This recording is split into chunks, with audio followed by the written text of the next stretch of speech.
हाँ जी, good good morning everyone. Good morning. तो ऐसा करते हैं, जो आपको पहले क्वेश्चंस दिए थे करने के लिए घर पे, उनमें अगर कोई डाउट है तो पहले वो पूछ लेते हैं। जो डाउट वाला आपका होगा ना, उसको आपने Q&A में करना है, ठीक है, उसका रिप्लाई। डाउट्स का जो आपका डाउट होगा उसका Q&A में आप लिख दो कि कौन कौन से क्वेश्चंस में आपको डाउट है, ठीक है। जो एक बार लिखा होगा उसको दोबारा रिपीट मत करना।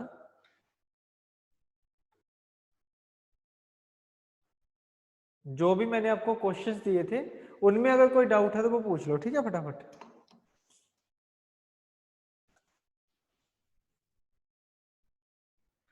10, 12, 23। और कोई डाउट? रिपीट मत करो बेटा। 11, 17, 24। 11, 17, 24।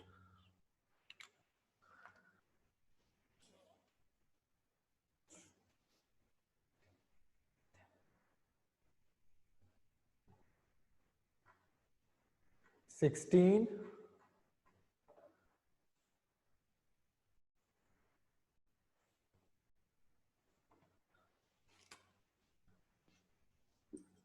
सारे क्वेश्चन लगता है मुझसे निकलवाओगे आप।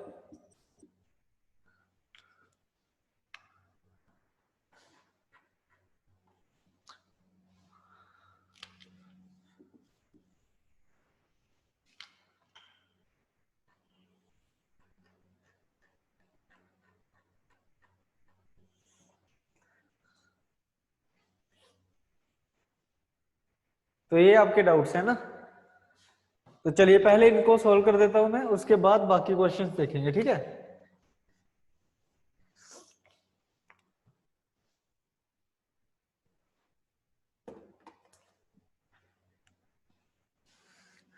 तो चलिए शुरू करते हैं फिर।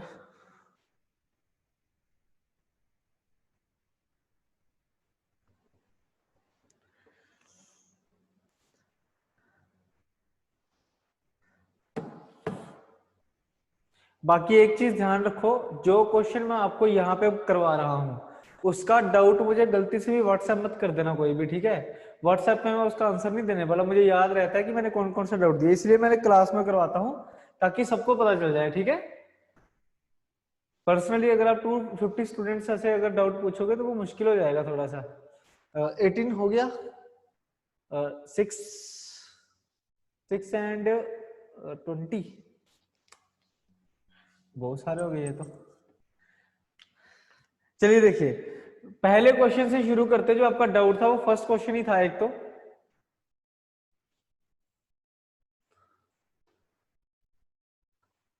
तो फर्स्ट क्वेश्चन में क्या आपको बोला गया है कि the fraction equivalent to 2/5% is, 2/5% का फ्रैक्शन क्या होगा।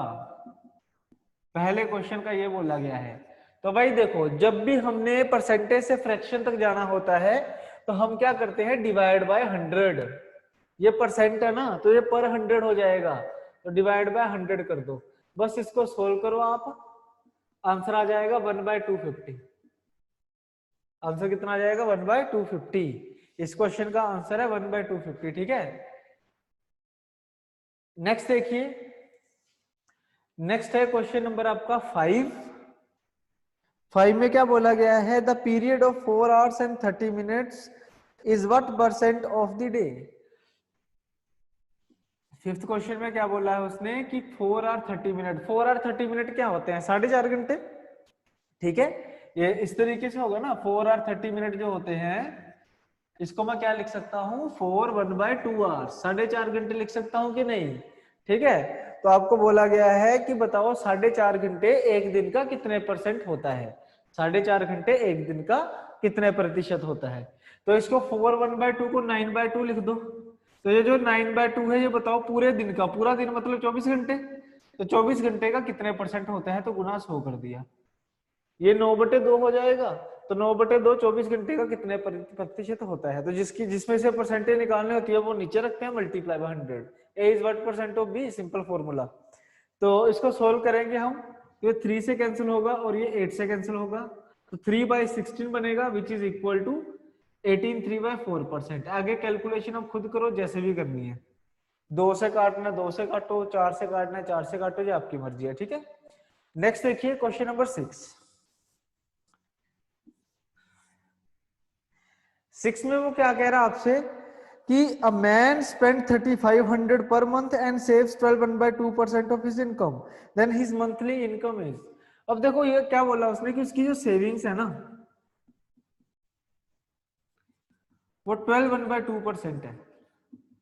हालांकि मैं क्या करता हूँ कि कुछ रेशियो वाली असाइनमेंट में मैंने परसेंटेज के क्वेश्चन डाले हुए थे और कुछ परसेंटेज वाली क्वेश्चन में मैंने रेशियो के क्वेश्चन डाले हुए थे, क्योंकि रेशियो और परसेंटेज पहले जो मर्जी कर लो कोई फर्क नहीं पड़ता, ठीक है ना। तो ये वाला क्वेश्चन एक्चुअल में रेशियो का है। तो उसने बोला है कि इतना सेविंग करता है और उसका एक्सपेंसिस कितने हैं जी 3500 है। तो बताओ उसकी इनकम क्या रही होगी, तो बताओ उसकी इनकम क्या रही होगी, यही है ना क्वेश्चन हमारे पास। तो करना किस प्रकार से, देखो सेविंग 12.5% का मतलब क्या होता है, 12.5% का मतलब होता है 1/8। 12.5% का मतलब क्या होता है जी 1/8, ठीक है। तो 1/8 का मतलब क्या है कि अगर 8 रुपए उसकी इनकम है, भाई देखो ये तो आपको खुद पता होना चाहिए कि सेविंग के केस में बेस क्या होता है, किसको बेस मान के सेविंग्स होती हैं, कमाओगे कुछ तभी तो बचाओगे ना, भाई कुछ कमाओगे तभी बचाओगे। तो income is a base of savings, ठीक है। तो इनकम अगर मान लो 8 रुपए है तो सेविंग कितनी होगी आपकी 1 रुपया। 12.5% सेविंग का मतलब क्या होता है कि हर 8 रुपए की इनकम पे आप 1 रुपया बचा रहे हो, ठीक है। तो 8 रुपए होगी इनकम और 1 रुपया क्या होगी आपकी सेविंग होगी, ठीक है। तो मैं यहाँ पे लिख रहा हूँ, देखो इनकम होगी मेरे पास 8 रुपए, सेविंग होगी मेरे पास 1 रुपए, तो मैं खर्चा कितना करूंगा 7 रुपए करूंगा कि नहीं, खर्चा कितना करूंगा मैं 7 रुपए। 8 रुपए कमा के अगर मैं 1 रुपया बचाता हूं तो मेरा खर्चा कितना होगा 7 रुपीज होगा, ठीक है। और इसी 7 रुपीज की वैल्यू आपको कितनी गिवन है 3500। तो यह आएगा मल्टीप्लाई बाय 500, यहां भी मल्टीप्लाई कर दो 500 से, तो आंसर रहेगा आपका इनकम का 4000। आपका इनकम का आंसर क्या आ जाएगा 4000। क्लियर हो गया सभी को ये, ठीक है। तो क्वेश्चन नंबर 6 है ये। नेक्स्ट देखिए क्वेश्चन नंबर 10। इसको चाहो तो इन तीनों क्वेश्चंस का आप स्क्रीनशॉट ले लो, बाद में फिर से एक बार समझ लेना, कोई दिक्कत वाली बात नहीं है, ठीक है।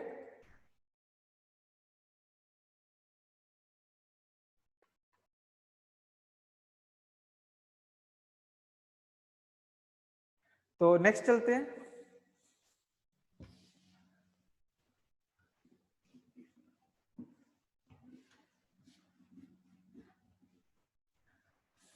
और एक और चीज, गिनते रहना क्वेश्चन में क्लास में कितने करवा रहा हूं आपको, तो जो तो आपको असाइनमेंट दे रखी है ना 83 क्वेश्चंस की, उनमें से मैंने कितने किए और आपने कितने किए ये हम काउंट करेंगे बाद में, ठीक है।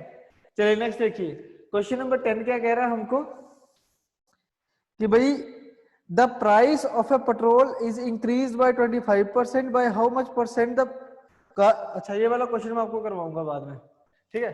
इसका कंसेप्ट अभी बताया नहीं है मैंने आपको। 10th क्वेश्चन रहने दो अभी, क्वेश्चन नंबर 10 और 11 सेम ही है, क्वेश्चन नंबर 10 और 11 सेम ही है, ठीक है। ये दोनों क्वेश्चन रहने दो, इसका कंसेप्ट करवाऊंगा मैं अभी। नेक्स्ट है हमारे पास क्वेश्चन नंबर 12। तो 12th क्वेश्चन देखो आसान क्वेश्चन था बिल्कुल, उसमें क्या बोला है उसने कि Hari's income is 20% more than Madhu's income, then find Madhu's income is what percent less than Hari's income. कि सबसे पहले उसने क्या बोला कि भाई हरी की इनकम मधु से 20% ज्यादा है, ठीक है। तो कोई भी चीज अगर 20% मोर होती है तो क्या फ्रैक्शन बनती है जी 6/5। कोई भी चीज अगर 20% मोर होती है, अगर मैं आपको ये कहूं कि a is 20% more then b, तो फ्रैक्शन क्या बनेगी 6/5। ये हमने परसेंटेज में भी पढ़ा था, ये हमने रेशियो में भी पढ़ा था, परसेंटेज इंक्रीज। तो रेशियो क्या बनेगी 6/5, कि हरी की इनकम अगर मधु से 20% ज्यादा है तो रेशियो क्या बन जाएगी 6/5। तो आपसे पूछा गया है कि बताओ मधु की इनकम हरी से कितना कम है, ठीक है। तो मधु की इनकम पूछी हरी से कितना कम है, आपकी बार कंपैरिजन किससे हो रहा है हरी से, तो जिसके साथ कंपैरिजन होता है वो डिनोमिनेटर में, ठीक है। और मधु की इनकम कम कितनी है जी 1 रुपया, 1 रुपया कम है, और परसेंटेज में कितनी कम होगी इंटू 100 कर दो, आंसर आएगा आपका 16/2/3%। आंसर आ जाएगा आपका 16/2/3%, ठीक है जी। कुछ क्वेश्चन आप कह रहे थे शायद 7th क्वेश्चन, बेटा हैंड रेस करने का अभी अभी मत करो हैंड रेस बिल्कुल भी आप, ठीक है। जो भी आपका डाउट है Q&A में लिख दो, बस Q&A में अपना डाउट लिख दो, मैं बाद में पढ़ लूंगा, अभी मैं ये डाउट लूंगा पहले, और कोई काम नहीं करूंगा पहले मैं, ठीक है। चलिए 7th क्वेश्चन भी देख लेते हैं। एक 7th क्वेश्चन का डाउट आया था, देखो क्या कह रहे हैं 7th में बच्चे कि in an examination 65% of the total examinees are passed, the number of failures are 420, then find the number of examinees। भाई किसी एग्जाम में 65% स्टूडेंट पास हुए हैं, उसने कहा है किसी एग्जाम में 65 स्टूडेंट पास हुए हैं और 420 हो गए फेल, ठीक है। तो बताओ टोटल कितने थे। अब एक चीज समझो, 65% अगर स्टूडेंट पास हुए हैं तो 35% फेल हुए होंगे, ठीक है। 35% फेल हुए होंगे, और ये जो 35% फेल हुए हैं ये वैल्यू में कितने हैं, 420, ठीक है। तो आपसे पूछा गया है कि बताओ टोटल कितने हैं। 7th में क्या पूछा है, टोटल कितने हैं, तो टोटल कितने होंगे, 100% होंगे। तो 35% अगर 420 के बराबर है तो भाई 1% की वैल्यू क्या आएगी, 420 बटा 35, यही होगा ना। तो 100% निकालने के लिए क्या करोगे आप, 420 बटे 35 गुना 100, इसको आप सोल्व करो, ये 12 से कैंसिल हो जाएगा तो आंसर आएगा आपका 1200। आंसर क्या आएगा आपका 1200, 7th क्वेश्चन का आंसर आ जाएगा आपका 1200, ठीक है।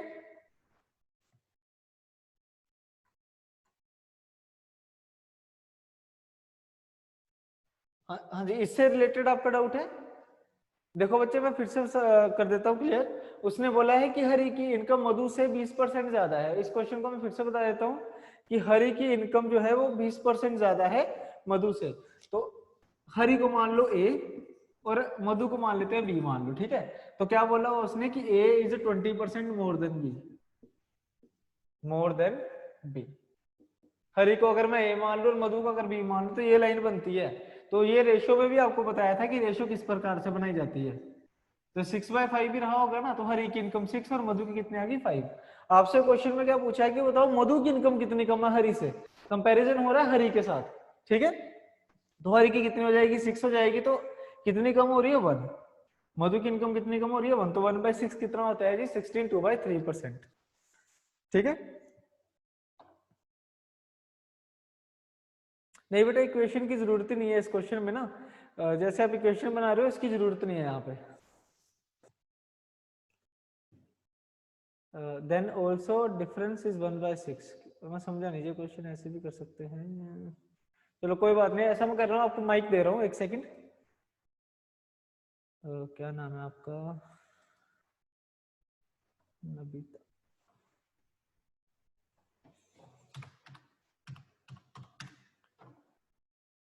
हाँ जी नबीता बोलो, क्या कह रहे हो आप। Good morning sir. Good morning. Hello. Sir मैं I just wanted to ask कि अगर हम एम आई ऑडिबल सर। हाँ जी ऑडिबल हो आप। Sir I just want to ask, अगर हरी और मधु की इनकम है ना, मैं कह रही हूँ कि अगर ऊपर हम हरी की ले लेते हैं और नीचे मधु की 5/6 करके, फिर भी डिफरेंस 1/6 ही ले सकते हैं हम, तो वो भी मेथड सही है या फिर हमें। देखो ऐसे लिख तो कुछ भी सकते हैं, इसमें तो कोई वो नहीं है, गलत नहीं है। बस ये देखो कि मेरे लिए आपसे पूछा क्या हुआ है। आप 6/5 की जगह पे 5/6 लिखोगे कैसे। मेन बात ये है ना, क्योंकि देखो ये पता कैसे आया था कि 20% होते हैं जी 1/5, तो मैं यहाँ पे 1/5 भी लिख सकता हूँ। ये हरी की इनकम है, ये मधु की है, तो जिसके साथ कंपेरिजन होता है वो डिनोमिनेटर में आता है, तो मधु की वैल्यू 5 आ गई और सर हरी क्या है उससे एक वो ज्यादा। तो पता है जिसका निकालना है ना हम्म। Sir, that's okay. मैं कह रही हूँ जिसका निकालना है उसको तो नीचे ही रखा है मैंने, 1/6 ही नहीं रखा है नहीं तब भी, नहीं, जिसके बिकॉज साथ, डिफरेंस उन दोनों। रुको, जिसके साथ कंपैरिजन होता है उसको नीचे रखा जाता है, और जो चीज निकालनी होती है उसको ऊपर रखा जाता ओके सर। है ना। और एक और चीज भी है कि आपसे मधु की इनकम नहीं पूछी हुई, उसने पूछा है कि मधु की इनकम कितनी कम है, तो कम वाली चीज निकालनी है, तो डिफरेंस वाली चीज निकालनी है, ठीक है बच्चे। डन। हाँ जी समझ आ गया।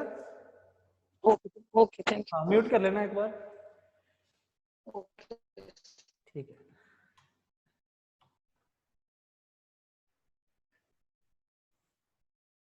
तो चलिए अब नेक्स्ट देखिए, नेक्स्ट क्वेश्चन पे आते हैं। नेक्स्ट क्वेश्चन है हमारे पास इसमें कौन सा कर लिया था हमने लास्ट?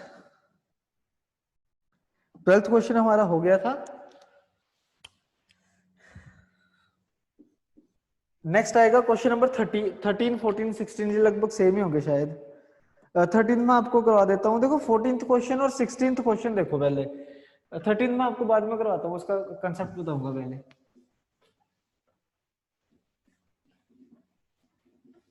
ये जो 14th और 16th क्वेश्चन है ना, ये परसेंटेज इंक्रीज वाले क्वेश्चन ही हैं।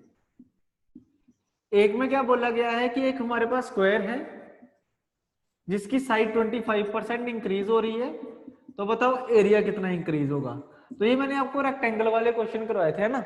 ऐसे ही जो 16th क्वेश्चन है उसमें क्या बोला गया, क्यूब है जिसका 10% इंक्रीज हो रही है साइड, तो बताओ वॉल्यूम कितना इंक्रीज होगा, है ना। क्यूब की साइड इंक्रीज हो रही है 10%, आपसे बोला है वॉल्यूम कितना इंक्रीज होगा। तो करना पता कैसे है क्वेश्चन, तो बस आपको फॉर्मूले पता होने चाहिए बस, ठीक है। जैसे स्क्वायर होता है, जो स्क्वायर का एरिया क्या होता है, साइड का स्क्वायर, ठीक है। इसका एरिया क्या होता है, साइड का स्क्वायर। तो हम कैसे करेंगे, देखो अगर उसकी साइड इंक्रीज हो रही है 25%, तो 25% क्या होता है, 25% का इंक्रीज फ्रैक्शन क्या रहेगा, 5/4, ठीक है। तो मतलब साइड का रेशियो बनेगा 5/4। लेकिन अगर एरिया निकालना है तो एरिया क्या होता है, साइड का स्क्वायर, तो मुझे स्क्वायर करना है इसका बस, ठीक है। तो ये कितना हो जाएगा 25/16, 25/16। तो कितना इंक्रीज हो रही है यहाँ पे, एरिया कितना इंक्रीज हो रहा है 16 से 25, तो 9, तो 9 इंक्रीज हो रहा है आउट ऑफ 16, तो मल्टीप्लाई बाय 100। इसको सोल्व करोगे तो आपका आंसर आ जाएगा, इसको सोल्व करोगे तो आपका आंसर आ जाएगा। सिमिलरली यहाँ पे भी जो वॉल्यूम होती है ना क्यूब की, ये क्या होती है, साइड का क्यूब। मैं यहाँ लिख देता हूँ, इसकी वॉल्यूम क्या होता है, साइड का क्यूब। तो अगर साइड इंक्रीज हो रही है 10%, तो फ्रैक्शन बनेगी 11/10, ठीक है। तो ये साइड का रेशियो आ गया मेरे पास, साइड की फ्रैक्शन आ गई इंक्रीज वाली। लेकिन अगर आपने वॉल्यूम निकालनी है तो साइड का क्यूब करना पड़ेगा, तो क्यूब कर दो, तो ये बनेगा 1331/1000। तो कितना इंक्रीज हो रही है, 331/1000, और परसेंटेज निकालने के लिए इंटू 100, तो आंसर आएगा 33.1%, ठीक है। अब ऐसे बाकी जो जितने भी क्वेश्चंस है ना, वो सारे के सारे मेंसुरेशन में आएंगे। अगर आपको फॉर्मूला पता होंगे तभी क्वेश्चन आपके निकल पाएंगे, ठीक है। सिमिलरली क्वेश्चन नंबर जो हमारा 17 है, उसमें स्फीयर का बोला गया है। जो स्फीयर होता है ना, वो भी क्यूब के ऊपर डिपेंड करता है, वो भी क्यूब के ऊपर ही डिपेंड करता है, ठीक है। हालांकि इसका फॉर्मूला, ये जो स्फीयर होता है ना, इसका वॉल्यूम होता है जी 4/3πr³, ठीक है। लेकिन परसेंटेज और रेशियो में क्या होता है कि कंपैरिजन होगा, और कंपैरिजन में जो कांस्टेंट टर्म्स होती हैं वो नहीं ली जाती, तो मतलब ये भी r³ पे ही डिपेंड करता है, ठीक है। अब इसका भी आपने खुद करना है कि देखो कि रेडियस अगर 20% इंक्रीज होता है, तो 20% का मतलब क्या होगा, 6/5, वॉल्यूम निकालने के लिए क्यूब, तो ये इस तरीके से बनेगा। तो देख लो कितना इंक्रीज हो रहा है, 91 इंक्रीज हो रहा है आउट ऑफ 125 इंटू 100। इसको सोल्व करोगे आपका आंसर आ जाएगा 72.8, ठीक है। इस तरीके से होता है ये वाला क्वेश्चन। मैं क्या कह रहा हूँ, देखो ये साइड इंक्रीज हो रही है ना, फ्रैक्शन साइड की बनाई, एरिया क्या होता है, साइड स्क्वायर। ये फॉर्मूले होते हैं बच्चे, जब हम मेंसुरेशन करेंगे ना, तब इन क्वेश्चंस को मैं फिर से करवा दूंगा, टेंशन वाली कोई बात नहीं है, घबराना नहीं बिल्कुल भी, ठीक है। जैसे आपको लास्ट क्लास में रेक्टेंगल वाला करवाया था, क्योंकि उसके फॉर्मूले लगभग हमें पता होते हैं, तो रेक्टेंगल वाला हमने कर लिया था। बाकी सिर्फ यही थोड़ी है, आपको सिलेंडर के ऊपर आ सकता है, कोन के ऊपर आ सकता है, रोम्बस के ऊपर आ सकता है, ट्रेपेजियम के ऊपर आ सकता है, जिसका आपने नाम भी नहीं सुना, ठीक है ना। तो वो जो हम मेंसुरेशन करेंगे, मैं यही सोच रहा हूँ कि परसेंटेज के बाद मेंसुरेशन ही कराऊंगा आपको डायरेक्ट, ठीक है। तो जब हम मेंसुरेशन करेंगे उसमें देखेंगे उसको। चलिए अब नेक्स्ट चलते हैं, 16 तक 17 भी करवा दिया मैंने, ये 17 ही था वैसे। अब नेक्स्ट देखिए क्वेश्चन नंबर 18। 18 में क्या कह रहा है, 18 वेन डायग्राम है, इसको भी रहने दो, इसको बाद में करेंगे, 18 को भी बाद में करेंगे, ठीक है। बेटा 15th क्वेश्चन तो आपने खुद करना है, क्योंकि इसके जैसे 3 क्वेश्चन मैंने आपको पिछली क्लास में करवाए थे सेम। ट्राई करो एक बार किस तरीके से होगा ये, या फिर पिछली क्लास देख लो एक बार, ठीक है। पिछली क्लास में जो रेक्टेंगल वाले क्वेश्चन थे ना, उनको देखने के बाद फिर इसको ट्राई करना फिर से एक बार, इतना काम कर लो प्लीज।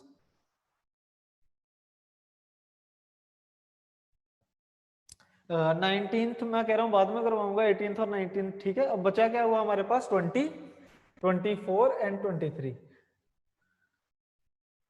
20, 23, 24, 25 है ना।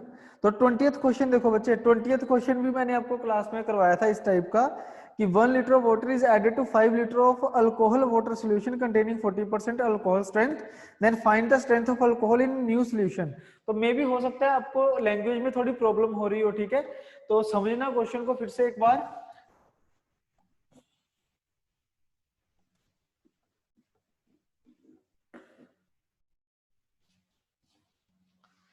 तो क्या कह रहा है वो इसमें कि हमने क्या किया, 1 लीटर वाटर ऐड करा है 5 लीटर के अल्कोहल वाटर सोल्यूशन में। ये 5 लीटर का अल्कोहल वाटर सोल्यूशन था, इसमें 1 लीटर वाटर ऐड करा, तो मतलब नया सोल्यूशन कितना बन गया, 6 लीटर का। अब कह रहा है कि इस वाले में ना 40% अल्कोहल है, ठीक है। तो अगर मैं 5 का 40% निकालता हूं, अब 40% ऑफ 5 तो आप निकाल लोगे ना, ठीक है, तो कितना आ जाएगा, 2 लीटर आ जाएगा। 5 का 40% कितना होता है, 5 लीटर में से अगर 40% देखा जाए तो कितना होता है, 2 लीटर होता है। मतलब 2 लीटर क्या है, इसमें अल्कोहल है, ठीक है जी, अल्कोहल है। तो आपसे बोला गया है कि बताओ percentage of alcohol in new mixture, find percentage of alcohol in new mixture. तो अल्कोहल कितनी है, 2 ही है, लेकिन नया मिक्सचर में से है तो डिवाइड बाय 6 होगा और मल्टीप्लाई बाय 100। तो ये 1/3 बनेगी, और 1/3 क्या होता है, 33 1/3%। तो नए मिक्सचर में अल्कोहल कितने परसेंट होगी, 33 1/3%। ठीक है, तो आंसर काफी स्टूडेंट्स ने पहले ही निकाल दिया था क्योंकि आसान क्वेश्चन है, नो डाउट। ठीक है, उसके बाद 23, 24, 25। तो 23 देखो क्या है,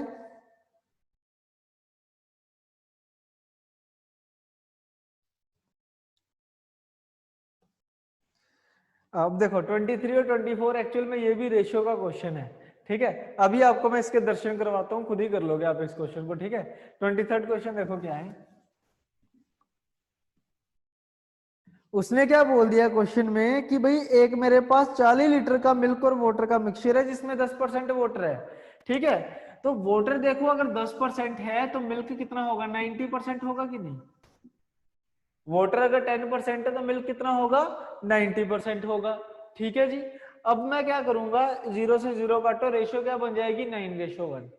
ठीक है, तो 9:1 मैं ऐसे लिख रहा हूं इसको सीधा। अब 40 लीटर का जो मिक्सचर था उसको अगर मैं यहाँ पे कंपेयर करता हूं तो मेरे पास वैल्यूज आ जाएंगी कि कितना मिल्क है और कितना वाटर है।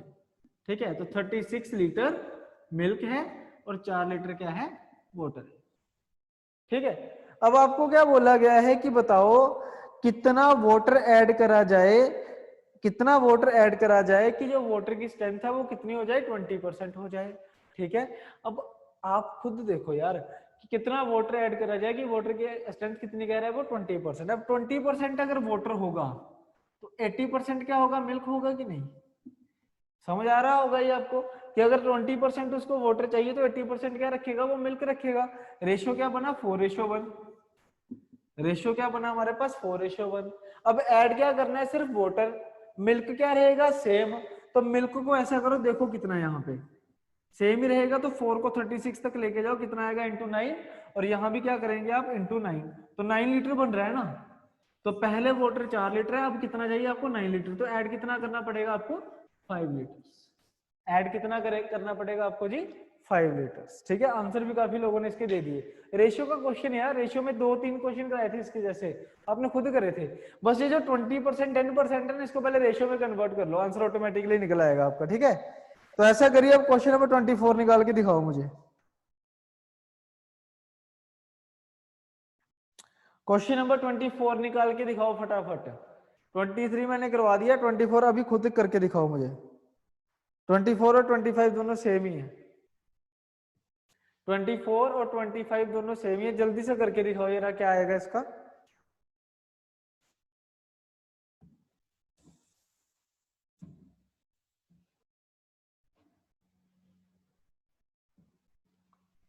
क्वेश्चन नंबर 24 एंड 25 करके दिखाओ।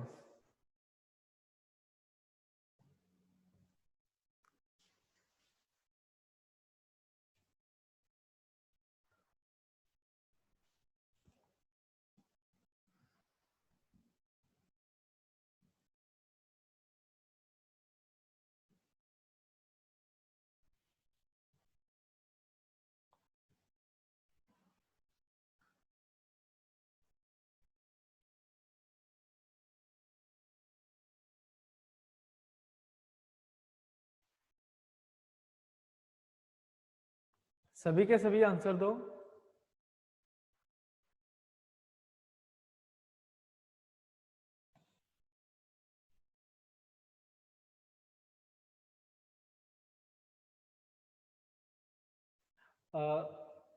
आकाश, जो आपका डाउट है ना कि आपका आंसर जो 133.1% आ रहा है, आपको क्वेश्चन क्या पूछा हुआ है कि बताओ कितना इंक्रीज हुआ एरिया।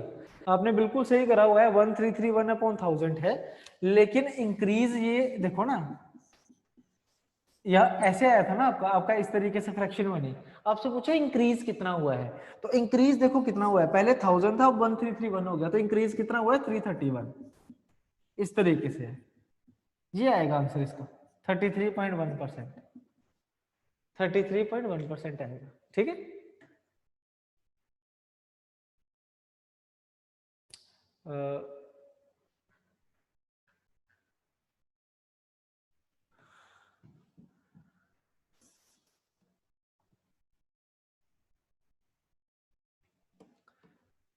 बाकी 19th क्वेश्चन में आपको बाद में करवाता हूँ, ठीक है, वो अलग से टाइप करवाऊंगा पूरी वेन डायग्राम की, जो मैंने आपको पहले भी कहा था कि वेन डायग्राम हम एंड में करेंगे। ठीक है,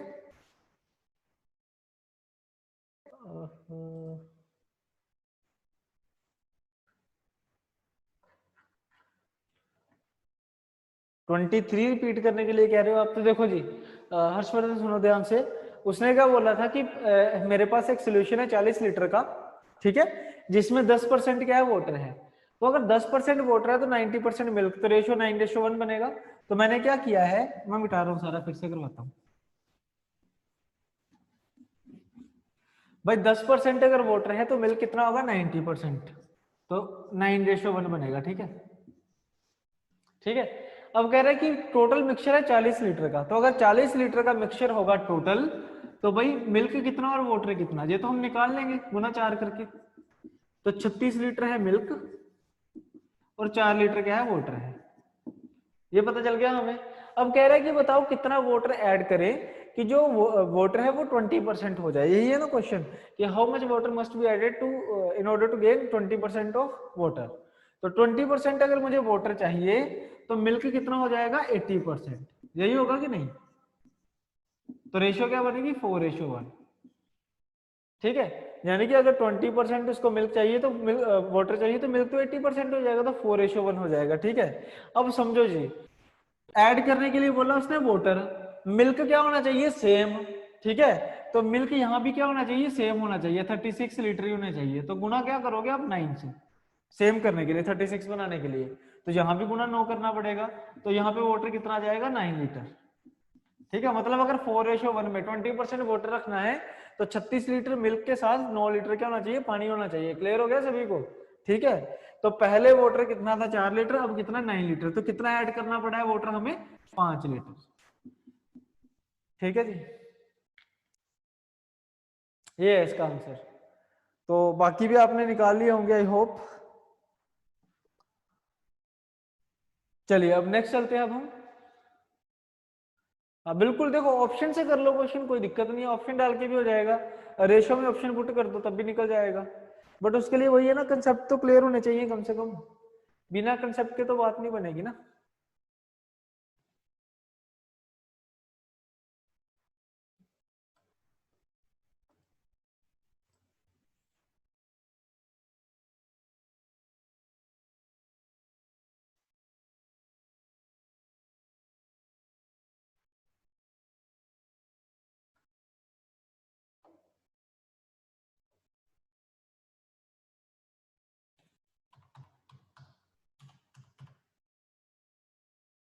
हाँ जी नितिन बोलिए।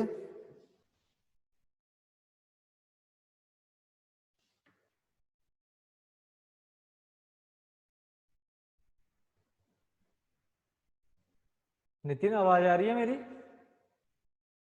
जी सर, गुड मॉर्निंग। हाँ गुड मॉर्निंग, बोलो।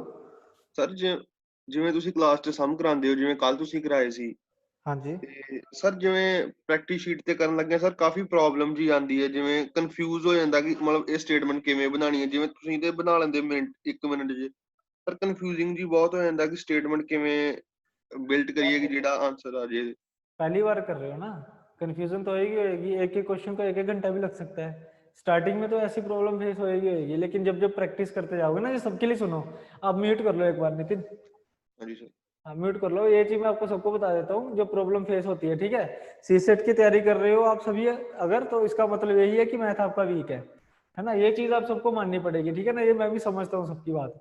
होता क्या है कि जब स्टार्टिंग में मैथ करना शुरू करते हैं ना, तो कैलकुलेशन में कई बार प्रॉब्लम आ जाती है, कई बार कंसेप्ट में इक्वेशन नहीं बनती है हमसे, जैसे चीजें स्किप हो जाती है, क्वेश्चन को करने में टाइम ज्यादा लगता है। लेकिन ये चीजें इंप्रूव पता कब होएगी, जब उस क्वेश्चन को आप लगातार करते रहोगे अटेम्प्ट, मतलब नहीं निकल रहा कोई बात नहीं, फिर से देखते रहो करने की कोशिश करते रहो। अगर आप ये सोचोगे ना कि एक क्वेश्चन को 1 मिनट देखा और वो निकला नहीं और चलो कोई बात नहीं अगली क्लास में डाउट पूछ लेंगे, तो वो आपका कभी भी कंसेप्ट बिल्ड नहीं हो पाएगा। जो चीज आप खुद सोचोगे ना वो हमेशा आपको याद रहेगी, ठीक है ना। जरूरी नहीं है कि जो तरीका मैं बता रहा हूँ उसी तरीके से ही आपने करना है, आप कोई नया तरीका देखो यार। क्वेश्चन निकलना चाहिए, टाइम से निकलना चाहिए, कोई फर्क नहीं पड़ता, जैसे मर्जी करो। जो भी आप नया नया तरीका ढूंढोगे ना, वो आपका कंसेप्ट क्लैरिटी होगी तभी तो निकलेगा ना। जब तक बेस ही आपका क्लियर नहीं होगा तब तक कोई तरीका भी नहीं बना सकते आप। जैसे एक बच्चे ने कहा कि मैंने ऑप्शन से कर लिया, उसको बेसिक पता है तभी तो ऑप्शन से करा है ना, ऑप्शन लगाओगे कहाँ अगर बेसिक ही नहीं पता होगा तो, ठीक है ना। तो कभी भी अगर कुछ करना है, देखो मैं अपना पर्सनल एक्सपीरियंस बता रहा हूँ आप सबके साथ। जो क्वेश्चन आप डाउट पूछते हो ना, जैसे मैं आपको एक चीज बताता हूँ, जैसे रेशियो में कुछ क्वेश्चन मैंने आपको कहा था कि मैं आपको परसेंटेज में कराऊंगा, और ये चीज मैंने आपको क्लास में कितनी बार बोल दी, लेकिन फिर भी डाउट आ रहा था। इसका मतलब पता क्या है कि क्लास पूरी नहीं देखते आप में से आधे स्टूडेंट ऐसे हैं जो लाइव क्लास नहीं देखते, डाउट कैसे क्लियर होंगे आप खुद बताओ, ठीक है ना। मैं पर्सनली किसी को टारगेट नहीं कर रहा हूँ यहाँ पे, लेकिन 270 स्टूडेंट्स में से अभी भी 128 लाइव है, और उनको इतनी नींद इतनी प्यारी है कि उनको ये लगता है कि बाद में कर लेंगे, और रात को 10-10 बजे फिर वो व्हाट्सएप करते हैं कि ये डाउट पूछना है, ये डाउट पूछना है, और जो जो चीज पॉसिबल नहीं हो पाती ब्रदर, ठीक है। सबके लिए कह रहा हूँ मैं, ये सबके लिए कह रहा हूँ। तो कोशिश करो करो करो, एक तो लाइव आओ यार, लाइव आओगे तो आपके डाउट ऑटोमेटिकली क्लियर हो जाएंगे, ठीक है। पूरे 7 बजे तक शुरू कर देता हूँ मैं क्लास को। और मैं एक चीज की वो बात करता हूँ कि किसी दिन अगर 7:05 पे क्लास होगी ना, तो आप पता नहीं कहाँ मैसेज कर दोगे, कभी लेट हो गया तो फिर आप जगह जगह मैसेज करोगे, और अलग अलग तरीके के आपके डाउट होते हैं। मैं बस यही चाहता हूँ कि एक क्वेश्चन अगर आप करते हो ना, नहीं निकल रहा फिर क्या हो गया यार, कोई बड़ी बात थोड़ी है, नहीं निकलते क्वेश्चन, नहीं तो नहीं सही, लेकिन उस क्वेश्चन पे फिर टाइम लगाओ, थोड़ा सा 10-15 मिनट लगाओ, एक एक लाइन पढ़ के सोल्व करने की कोशिश करो, ऑटोमेटिकली निकल जाएगा वो, ठीक है ना। तो चलिए अब थोड़ा सा बंद करते हैं ये, किसी और दिन फिर से सत्संग करेंगे, ठीक है, इसके ऊपर। तो चलिए नेक्स्ट देखिए, अब ये डाउट आपके खत्म है, अब कंसेप्ट पे चलते हैं नेक्स्ट, ठीक है।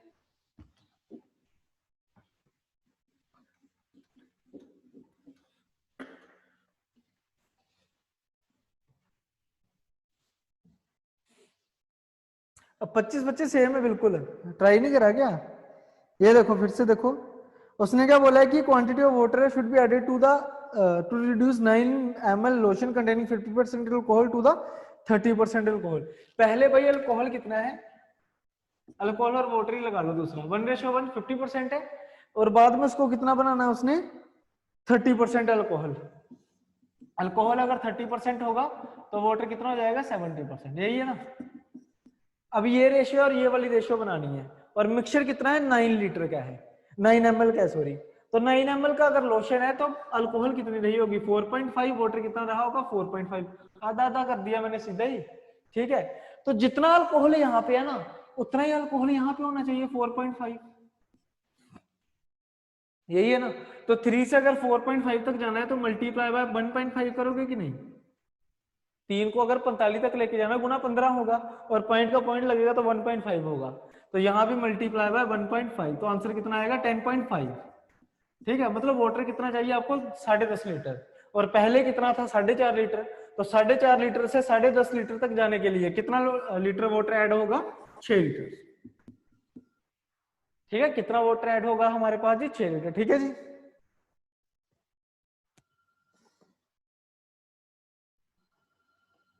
बेटा ये क्वेश्चन आपको क्लास में कराया था कल। 1 liter of water is evaporated from 6 liter of solution containing 5% salt। Question number 22 भी देख लो, लग गया, ठीक है। सारे क्वेश्चन आज मैंने ही कर दिए, वेरी गुड। अब यही तो चीज है, जिसने भी पूछा है, अब मैं नाम नहीं लूंगा उसका, लेकिन 22वां क्वेश्चन जिसने भी पूछा है ना, सेम क्वेश्चन मैंने आपको पहली क्लास में करवाया था। अब क्लास वो जहां तो आपने सही तरीके से देखी नहीं है कुछ है, ठीक है। चलिए देखो 1 लीटर निकाला है 6 लीटर सोल्यूशन से, 6 लीटर सोल्यूशन से अगर 1 लीटर माइनस कर दूं, इवेपोरेट कर दूं, तो कितना बचेगा 5 लीटर। ये क्वेश्चन मैंने लिखवाया था आपको, स्पेशल लिखवाया था मैंने आपको ये। तो इसमें 5% सोल्ट है, तो 5% अगर सोल्ट देखें इसमें, तो 6 का 5% कितना होता है 0.3। इसको सोल्व करो ऐसे, 5% 500 इंटू 6, तो 0.3 बनेगा। अब यही सोल्ट की परसेंटेज आपको नए मिक्सचर में पूछी हुई है, तो कितना आएगा 0.3/5 इंटू 100, तो पॉइंट घटेगा तो इंटू 10 होगा, तो 50 इंटू 200, और ये आंसर आएगा 6%, आंसर आ जाएगा 6%। ठीक है जी, चलिए अब नेक्स्ट चलते हैं। मैं बंद कर रहा हूं असाइनमेंट को, ठीक है। अब कोई भी मैसेज वगैरह मत करना, अभी चैट पे कुछ मत करना, ठीक है।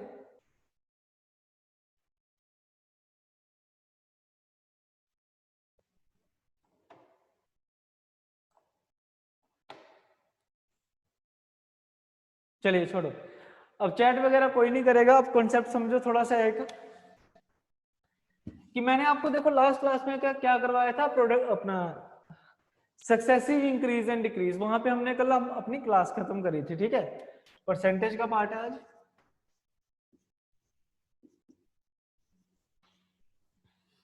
ठीक है। तो क्लास हमने खत्म करी थी सक्सेसिव के ऊपर, successive increase and successive decrease, ठीक है। तो उसमें देखो एक चीज नोट करने वाली होती है, इसको मैं लिखवाऊंगा बाद में, पहले एक क्वेश्चन लिखो, थोड़ा सा एक क्वेश्चन लिखो, कॉपी पेन निकाल लो बाहर और एक क्वेश्चन लिखो, ठीक है। नोट बाद में करवाऊंगा आपको, पहले क्वेश्चन लिखो एक। The price of an article, लिखो the price of an article is first increased by 20%। Question लिखो एक, the price of an article is first increased by 20%, is first increased by 20% and then decreased by 20%। The price of an article is first increased by 20% and then decreased by 20%, ठीक है जी। find net change in price, find net change in price, ठीक है जी। कि उसने क्या बोला कि भाई किसी आर्टिकल का कोई प्राइस है, उसको पहले मैंने इंक्रीज कर दिया 20% से, बाद में उसी प्राइस को डिक्रीज किया बाय 20%, तो बताओ क्या चेंज आया होगा प्राइस में, ठीक है। ऑप्शन किस तरीके से होती है, पहली ऑप्शन होती है नो चेंज, ठीक है। पहली ऑप्शन क्या होती है नो चेंज, दूसरी ऑप्शन इस तरीके से होगी 1% डिक्रीज, 4% डिक्रीज, 4% गेन, इस तरीके से आपकी ऑप्शंस बनेंगी, ठीक है। इसमें अब एक चीज समझना जी, पहले कंसेप्ट देखो क्या होता है कि देखो मान लो कोई आर्टिकल 100 रुपए का था, ठीक है, मान लो कोई सा आर्टिकल 100 रुपए का था, ठीक है। तो उसने क्या बोला है कि पहले प्राइस को इंक्रीज करा 20%, तो प्राइस को अगर 20% में इंक्रीज करूंगा तो कितना हो जाएगा 120 रुपए। प्राइस को अगर मैं 20% इंक्रीज करूंगा तो कितना हो जाएगा प्राइस जी 120 रुपए। फिर उसने क्या कहा कि फिर मैंने प्राइस को 20% डाउन कर दिया, डिक्रीज कर दिया, तो अब अगर मैं इसको 20% डिक्रीज करूंगा तो ये 20% किसका होगा 120 का, ये 20% किसका होगा 120 का। सक्सेसिव डिक्रीज हो रहा है ना, ये पहले इंक्रीज हुआ फिर डिक्रीज हुआ और ये हो रहा है सक्सेसिवली, ठीक है ना।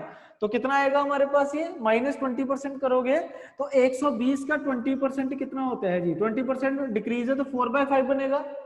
अगर फ्रैक्शन 20% डिक्रीज है तो फ्रैक्शन क्या बनेगी 4/5, तो कितना बनेगा जी 96। सोल्व करोगे तो 24 से कैंसिल 96। तो देखो पहले कोई आर्टिकल 100 था, अब वो आर्टिकल कितना है 96 है, तो कितने से डिक्रीज हो रहा है जी 4% से। कितने से डिक्रीज हो रहा है ये 4% से। एक तरीका तो देखो ये हो गया, कंसेप्ट क्लियर हो गया होगा आपका कि कम कैसे हुआ, ठीक है। दूसरा देखो कि क्या लिखा हुआ था कि प्राइस पहले 20% इंक्रीज करा फिर 20% डिक्रीज करा, तो बताओ कितना चेंज आया होगा नेट। अब हमें पता है कि ये सक्सेसिव का क्वेश्चन है, और सक्सेसिव का क्वेश्चन हम किस तरीके से करते थे कि अगर 20% इंक्रीज है तो फ्रैक्शन 6/5, ठीक है, और अगर 20% डिक्रीज है तो फ्रैक्शन 4/5, मल्टीप्लाई किया तो कितना आ गया 24/25, ठीक है। तो पहले आर्टिकल था 25 रुपए का, फिर ये दो चेंज हुए और आर्टिकल कितना हो गया 24 रुपए का, तो कितना कम हो रहा है जी 1 रुपया कम हो रहा है कि नहीं 25 पे, ठीक है, तो 1 रुपया कम हो रहा है 25 पे, गुना 100 कर दो परसेंटेज बनाने के लिए, तो आंसर आएगा 4% डिक्रीज। यहाँ पे भी 4% क्या है जी, डिक्रीज है। समझ गए ना बात को? क्वेश्चन आपको क्लियर हो गया होगा, ठीक है। मे बी आप में से कई स्टूडेंट ने इस तरीके से किया होगा, ठीक है, कई स्टूडेंट्स ने इस तरीके से किया होगा। मुझे कल एक डाउट भी आया था इसके जैसा क्वेश्चन, एक असाइनमेंट में भी है, ठीक है।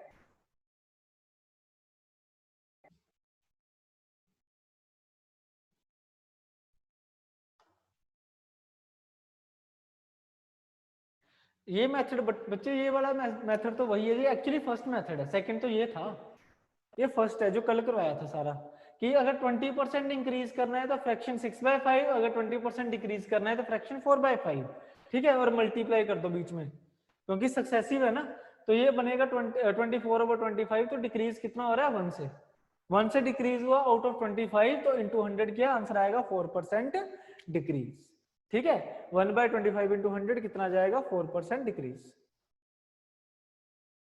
ठीक है जी। अब एक चीज समझो यहाँ पे, ये तो हो गया हमारे पास, ठीक है, इसको छोड़ दो।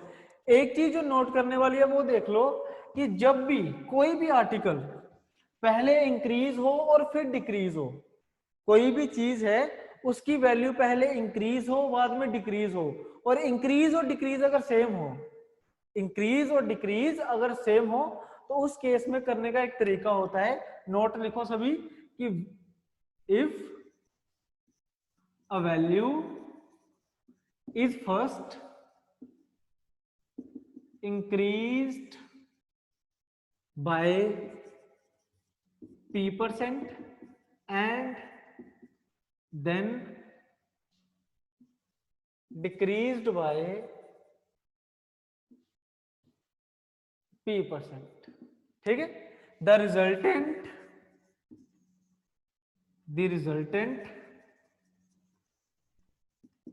is always decreased by p² upon 100%।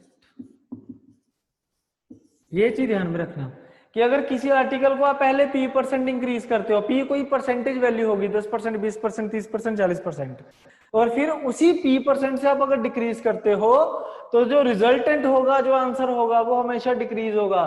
कितना डिक्रीज होगा, p²/100%, p²/100%।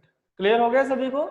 जैसे पिछले क्वेश्चन में 20% दिया हुआ था, तो p की वैल्यू 20 पुट करो, 20²/100% डिक्रीज आंसर होगा।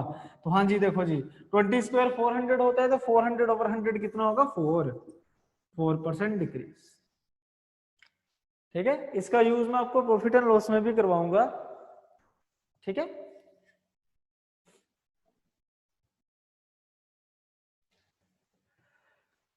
चलिए अब नेक्स्ट देखिए, इसको नोट कर लिया होगा आप सभी ने।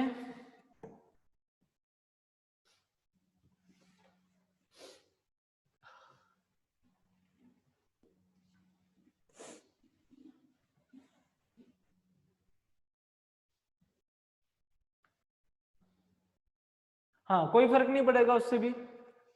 सुखमन जी, आपका ही आंसर दे रहा हूं मैं। अगर पहले डिक्रीज बाद में इंक्रीज हो गया, कोई फर्क नहीं पड़ेगा, सक्सेसिव में नहीं फर्क पड़ता कि कोई इंक्रीज हो रहे हैं डिक्रीज हो रहा है, पहले हो बाद में हो, क्योंकि मल्टीप्लाई हो रहा है ना, आगे पीछे भी लिख दो कि डजंट मैटर। समझ गए ना बात को? अगर ऐसा क्वेश्चन आ जाए कि पहले डिक्रीज हुआ बाद में इंक्रीज हुआ, तब भी सेम रहेगा, कोई फर्क ही नहीं पड़ेगा, ठीक है।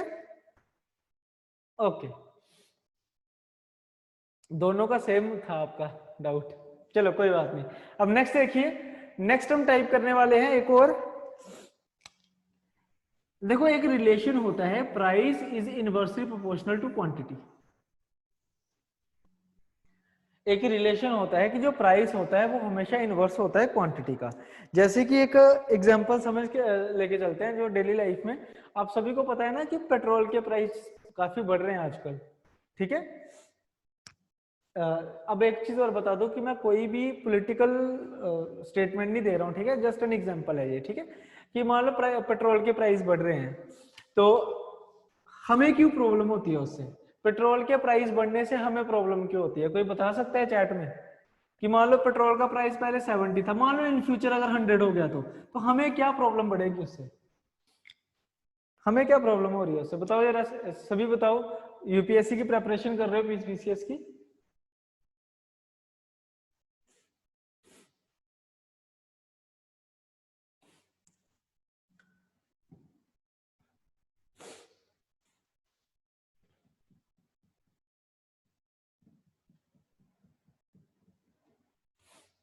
बिल्कुल, काफी आंसर्स आए हैं, काफी ज्यादा आंसर्स आए हैं, वेरी गुड। सबके सही हैं, सबके सही है, लेकिन मैथ ऐसा कुछ नहीं कहता। मैथ पता क्या बोलता है कि भाई सिंपल सी बात है। पहली बात तो जिन्होंने ये कहा है कि एक्सपेंडिचर अगर हमें बढ़ाना पड़ेगा अपना, तो एक्सपेंडिचर तो तब बढ़ाओगे ना जब इनकम बढ़ेगी। एक्सपेंडिचर कहाँ से बढ़ाओगे? मान लो आप कुछ पर्टिकुलर पैसे कमाते हो और उसमें से आपने डिस्ट्रीब्यूट करा हुआ है। अब आपको क्या करना पड़ेगा? अगर आपने एक्सपेंडिचर बढ़ाना है तो इनकम भी तो ज्यादा होनी चाहिए कि नहीं उसके लिए, ठीक है ना? तो कहते क्या है यहाँ पे कि जब भी प्राइस बढ़ता है ना, जब भी प्राइस बढ़ता है तो कंजप्शन ऑटोमेटिकली क्या हो जाती है? डिक्रीज हो जाती है। जब भी प्राइस बढ़ता है तो क्या होता है कि ओहो, ज्यादा इकोनॉमिक्स में चले गए आप बेटा। इन्फ्लेशन का आपका कंसेप्ट क्लियर नहीं है, जिसने भी भेजा है ये। चलो छोड़ो। 70 से 100 हुआ तो प्राइस इंक्रीज हुआ ना, तो जब प्राइस इंक्रीज होता है ना बच्चे, तो उससे क्या होगा कि क्वांटिटी ऑटोमेटिकली डिक्रीज हो जाएगी, क्योंकि एक्सपेंडिचर को हम इंक्रीज नहीं कर सकते। एक्सपेंडिचर कहां से इंक्रीज करेंगे जब इनकम सेम है तो, ठीक है? तो यहाँ पे भी यही लिखा हुआ है कि जब जब प्राइस हमारा इंक्रीज होगा, इनवर्सली प्रोपोर्शनल का मीनिंग क्या होता है कि एक चीज इंक्रीज हो रही है तो दूसरी क्या होगी? डिक्रीज होगी। जब जब हमारा प्राइस इंक्रीज होगा तो उस केस में क्वांटिटी क्या आएगी? डिक्रीज, और एक्सपेंडिचर क्या रहेगा उस चीज में? कॉन्स्टेंट। ठीक है, एक्सपेंडिचर क्या रहेगा उस चीज में जी? कांस्टेंट रहेगा। समझ गए ना बात को? ठीक है, तो ये आपको पता होना चाहिए। ये एक ऐसी इक्वेशन है जो मिक्सचर एंड एलिगेशन का बेस बनाती है। जो आप मिक्सचर एंड एलिगेशन टॉपिक करोगे ना आप, उसमें ये वाली इक्वेशन आपका बेस बनाएगी कि जो प्राइस होता है वो होता है जी इनवर्सली प्रोपोर्शनल टू क्वांटिटी। ठीक है, अब हमें पता होना चाहिए, अब आप सभी को पता होना चाहिए कि इनवर्सली प्रोपोर्शनल का मीनिंग क्या होता है। कि मान लो अगर ए और बी दो आर्टिकल्स हैं और उनके प्राइस का रेशो है 3:4, तो क्वांटिटी इनवर्स है ना, तो इनवर्स है तो रेशो क्या बनेगा? 4:3। अगर प्राइस का रेशो 3:4 है तो क्वांटिटी का क्या आ जाएगा? 4:3। उल्टा मैंने क्यों कर दिया इसको? क्योंकि they are inversely proportional to each other. समझ गए ना बात को? प्राइस क्या है? इनवर्स है क्वांटिटी का, तो इस प्रकार से रेशो क्या बनेगा? प्राइस का रेशो अगर 3:4 है तो क्वांटिटी का क्या हो जाएगा जी? 4:3। ठीक है, अब इसके ऊपर आते हैं क्वेश्चंस। अब इसके ऊपर काफी क्वेश्चंस पूछे जाते हैं, जैसे कि लिखो एक क्वेश्चन सभी, लिखो जरा। The price of an article, the price of an article is increased by, the price of an article is increased by 14.2/7%. The price of an article is increased by 14.2/7%. ठीक है, then find by how much percent, then find by how much percent should,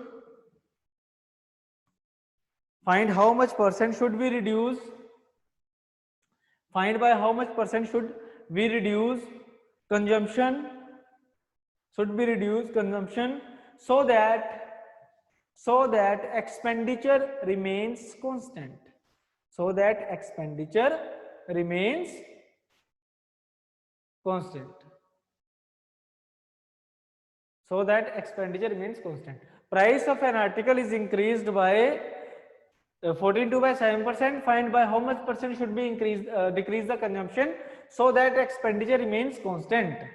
हाँ जी, क्या answer आएगा? फटाफट बता दो सभी के सभी। वेरी गुड, वेरी गुड, सभी आंसर बता दो एक बार इसका।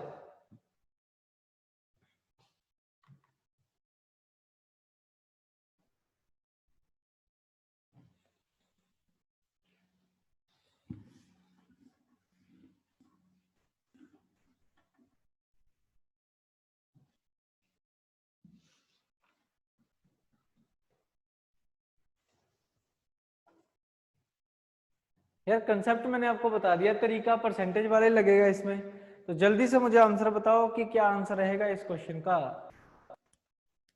12.5% काफी लोग दे रहे हैं आंसर। चलिए देखते हैं कि ये सही होगा या नहीं। अब देखो प्राइस 14% 2/7% इंक्रीज करने का मतलब फ्रैक्शन बनी 8/7। ठीक है, किसी चीज को अगर इंक्रीज करते हैं तो ऐसे ऐड कर देते हैं ना। नीचे क्या होता है इनिशियल वैल्यू, ऊपर क्या होता है फाइनल वैल्यू। तो अगर मैं इनिशियल और फाइनल का रेशियो बनाऊं तो वो क्या बनेगा 7:8। और ये रेशियो किसका है, प्राइस का। ठीक है, तो अगर प्राइस का रेशियो हमारे पास 7:8 है तो बेटा क्वांटिटी का रेशियो क्या होगा 8:7। क्वांटिटी का रेशियो क्या हो जाएगा 8:7 हो जाएगा। तो आपसे पूछा गया है कि बताओ क्वांटिटी कितना डिक्रीज हो रही है। तो पहले क्वांटिटी 8 थी, इनिशियली क्वांटिटी 8 थी, अब कितनी होगी फाइनली 7 होगी। तो कितना डिक्रीज हो रही है 1 डिक्रीज हो रही है कि नहीं। तो क्वांटिटी डिक्रीज हो रही है 1 कितने में से 8 में से। इनिशियल वैल्यू कितनी है क्वांटिटी की 8 है, तो 8 में से डिक्रीज हो रही है 1/8। तो परसेंटेज में पूछा है तो आंसर आएगा 12.5%। ठीक है, आंसर कितना आ जाएगा जी 12.5%। ठीक है जी। चलिए अब जो आपके डाउट थे वो आपने खुद ही कर लेने हैं, मैं आपको क्वेश्चन बता देता हूं।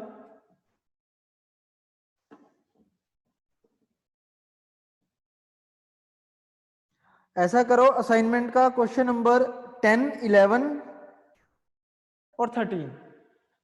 असाइनमेंट का क्वेश्चन नंबर 10, 11 और 13 करके दिखाओ फटाफट।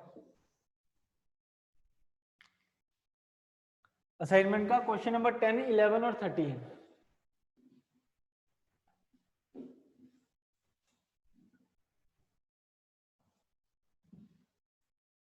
जल्दी से आंसर बताइए कि क्या आंसर होगा आपका।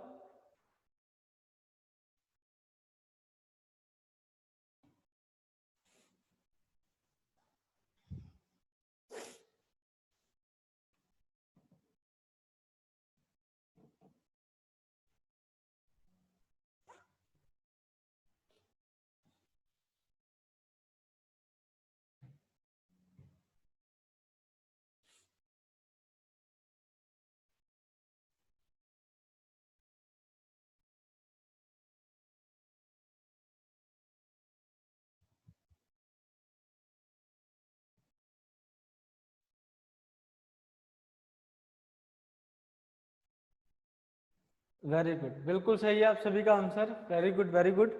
10 का होगा 20%, 11 का होगा 11/9%, और जो लास्ट वाला क्वेश्चन था उसका होगा इसका 1%। 13th क्वेश्चन जो दिया था उसका होगा 1%। पहले 10% इंक्रीज किया फिर 10% डिक्रीज किया, तो सेम है, तो 10²/100 आंसर आ जाएगा। तो 10² 100 ही होता है, तो 100/100 1% और डिक्रीज हो जाएगी वैल्यू। ठीक है, वैल्यू हो जाएगी डिक्रीज। Very good.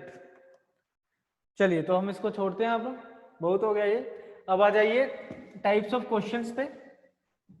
हालांकि टाइप्स ऑफ क्वेश्चंस इसमें ज्यादा नहीं होंगी, 2-3 तरह की टाइप्स होती है, तो कोशिश करेंगे कि आज हमारी वो खत्म हो जाए। ठीक है, तो पहली टाइप है हमारे पास इसमें इलेक्शन बेस्ड क्वेश्चंस।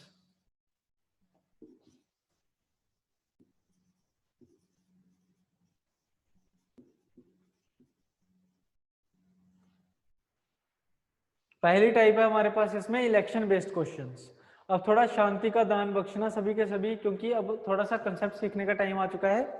हालांकि ये वो चीजें हैं जो हम देखते हैं डेली लाइफ में, ठीक है, और अब उसको मैथ में कैसे इंप्लीमेंट करना है वो देखेंगे। ठीक है, इलेक्शन ये वही है जो आपको देखने को मिलते हैं हर 5 साल में।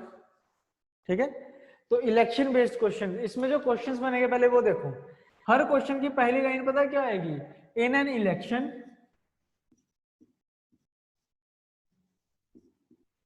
Between 2 candidates. जो भी हमारे पास जितने भी इलेक्शन बेस्ड क्वेश्चंस होते हैं, जितने भी होते हैं, उन सब में 2 कैंडिडेट होते हैं हमेशा। ऐसा नहीं है इंडिया वाला हिसाब के 20 लोग खड़े हैं, ठीक है, कि एक जगह से 20 लोग खड़े हैं सरपंची के लिए एक गांव में, वो वाला काम नहीं होगा। सीधा सिंपल क्या होगा कि in an election between 2 candidates, 2 candidates के बीच में क्या होगा, इलेक्शन होगा, पहली बात हो। ठीक है, अब उन दोनों में से एक जीतेगा और एक हारेगा।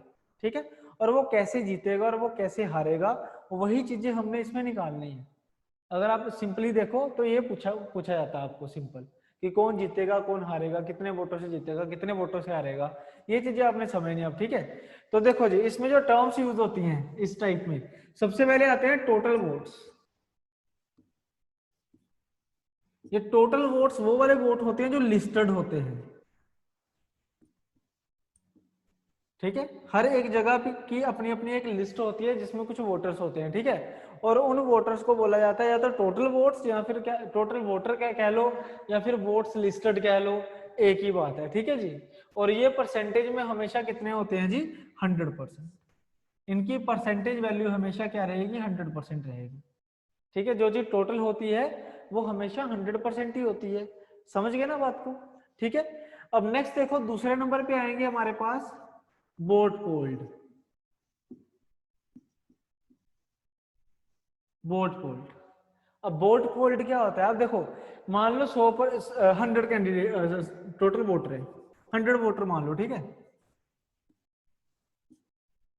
तो 100 वोटर मैंने मान लिए।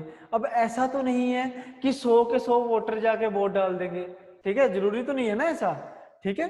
तो मान के चलो आपको इस तरीके से क्वेश्चन में कहीं लिखा हो, लाइंस देखो क्वेश्चन की किस तरीके से होती है। पहली लाइन पता चल गई आपको, इन an election between two candidates, ठीक है। और लाइन किस तरीके से होती है, आपको ये बोल देगा कि 10% ऑफ टोटल वोटर्स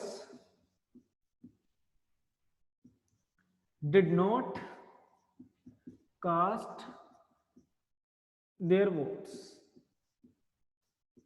इस तरीके से एक लाइन आपको और क्वेश्चन में देखने को मिलेगी, ठीक है, कि 10% of the total voters did not cast their votes, ठीक है। इसका मतलब क्या होगा कि जो टोटल वोटर 100 है उसमें से 10% ऐसे हैं जिन्होंने वोट ही नहीं दिया, ठीक है। ऐसा होता भी है कि 10% वोटर्स ने वोट ही नहीं दिया, तो वो 10% माइनस कहां से होगा, यहाँ पे। तो 100 में से अगर 10% कम कर दो जिन्होंने वोट ही नहीं दिया है, तो वोट पोल्ड कितने होंगे, 90, मतलब 90% ऐसे होंगे जिन्होंने वोट दिया होगा। और जो वोट पोल्ड कैसे आता है, टोटल वोट्स माइनस जिन्होंने वोट नहीं दिया है, ठीक है। लाइन समझना, क्वेश्चन में सेम मिलेंगे आपको, ठीक है। और देखो, अब ये जो 90 वोटर होते हैं, इनमें से भी कुछ वोटर ऐसे होंगे जिनके वोट जो है वो कैंसिल हो गए होंगे, जिनके वोट क्या हो गए होंगे, कैंसिल हो गए होंगे। जैसे मशीन पे 2 बार बटन दबाने से कैंसिल हो जाता है ना वोट, वो वाला, या फिर गलत जगह मोहर लगा दी, 2 जगह लगा दी, तो वो क्या होता है, वोट उसका कैंसिल हो जाता है, ठीक है। तो इस तरीके से लिखी जाती है लाइन। आपको क्या बोल देगा कि 10% of vote polled were declared invalid. 10% of vote polled were declared invalid, ऐसे आ सकता है आपको, ठीक है, कि 10% वोट पोल्ड ऐसे हैं जो इनवैलिड हैं। अब सिंपल सी बात है ना कि भाई वैलिड इनवैलिड का कैसे पता चलेगा, जिन्होंने वोट दिया होगा उन्हीं में से देखोगे ना आप, समझ रहे हो ना बात को। तो 90 का अगर मैं देखूं तो 10% लोगों ने क्या किया, जो उनके वोट थे वो क्या निकल गए, इनवैलिड निकल गए, ठीक है। तो मुझे फटाफट आंसर बताओ सभी के सभी कि वैलिड वोट कितने रहे होंगे, वैलिड वोट कितने रहे होंगे, जल्दी से बताओ। 10% अगर इनवैलिड है तो वैलिड कितने रहे होंगे,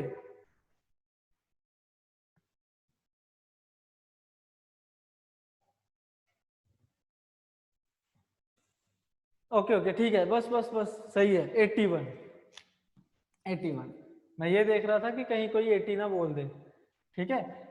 तो 81 मतलब आप सबको समझ आ चुका है। अब 90 का 10% निकाला, 9 वोट इनवैलिड बाहर निकाल दिए, 81 वैलिड वोट, ठीक है। अब ये वैलिड वोट डिसाइड करेंगे कौन जीतेगा कौन हारेगा। Now these valid votes are the decision makers, कि ये 81 वोट्स बताएंगे कौन जीतेगा और कौन हारेगा। जैसे देखो, मान लो 2 कैंडिडेट है, ए और बी। अब जैसे मैंने आपको बताया ही था कि 2 कैंडिडेट ही होंगे हमेशा, ठीक है। तो ये जो 81 वोट है, मान के चलो कि ए को मिले हैं 50 वोट और बी को मिले हैं मान के चलो 31 वोट, इस तरीके से। तो हम यहाँ पे क्या कह सकते हैं कि ए जीत गया होगा, क्योंकि ए के पास कितने वोट हैं जी, 50 वोट है, और बी के पास कितने हैं जी, 31 वोट हैं, ठीक है ना। तो ऐसे इस चीज को मैं किस प्रकार से लिखता हूँ, या फिर क्वेश्चन में वो इस चीज को कैसे लिखता है, क्योंकि रिवर्स में भी आ सकता है ना क्वेश्चन। तो ए कितने वोटों से जीता, आपको इस तरीके से मेंशन हो सकता है कि ए वन बाय 19 वोट्स, ठीक है, ए वन बाय 19 वोट की। जो ए है वो 19 वोटों से जीता है। जो जीत हार होती है कि कौन कितने वोटों से जीत रहा है, कौन कितने वोटों से हार रहा है, वो किस पे डिपेंड करता है जी? वोट्स के डिफरेंस के ऊपर। जैसे 19 वोटों से ए जीत गया, वैसे ही बी जो है वो 19 वोटों से हार चुका है। समझ रहे हो ना बात को? ए अगर 19 वोटों से जीता है तो बी 19 वोटों से हारा है। ठीक है, तो ये चीजें होती है क्वेश्चन में। एक पूरे क्वेश्चन में जो बढ़िया लेवल का क्वेश्चन होता है ना इसका, हालांकि आपको थोड़ा सिंपल ही आएंगे, मैं सिंपल भी करवाऊंगा आपको, लेकिन जो इसका सबसे खतरनाक क्वेश्चन होता है, सबसे एडवांस लेवल का क्वेश्चन होता है, उनमें ये सारी चीजें आपको देखने को मिलेंगे A to Z। ठीक है, तो मैं फिर से रिपीट कर रहा हूँ, क्वेश्चन की पहली लाइन होगी इन an election between two candidates. ठीक है, उसके बाद टोटल वोट्स 100% होते हैं। जो वोट नहीं देंगे, इस तरीके से लिखा होगा कि 10% of the voters did not cast their votes. उसके बाद उनमें से कुछ वोट इनवैलिड हो जाएंगे, तो क्या बचेंगे? Valid vote. और वैलिड वोट बताएंगे कौन जीतेगा और कौन हारेगा। ठीक है, नोट कर लो।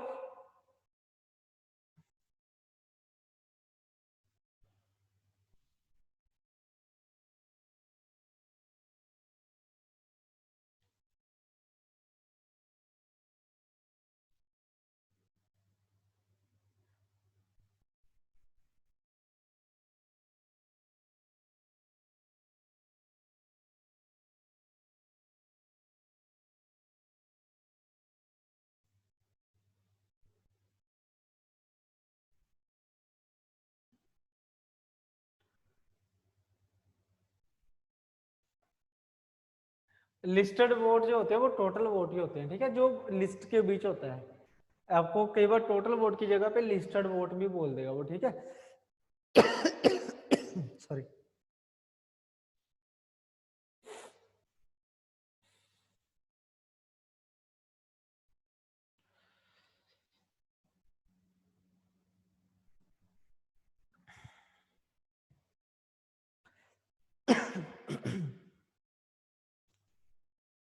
नोट कर लिया होगा आप सभी ने। ठीक है, चलिए अब नेक्स्ट चलते हैं। अब क्वेश्चंस की तरफ थोड़ा ध्यान देते हैं हम। सिंपल से शुरू करूंगा मैं, बिल्कुल। ठीक है, सभी कंट्रीब्यूट करना, आंसर देना।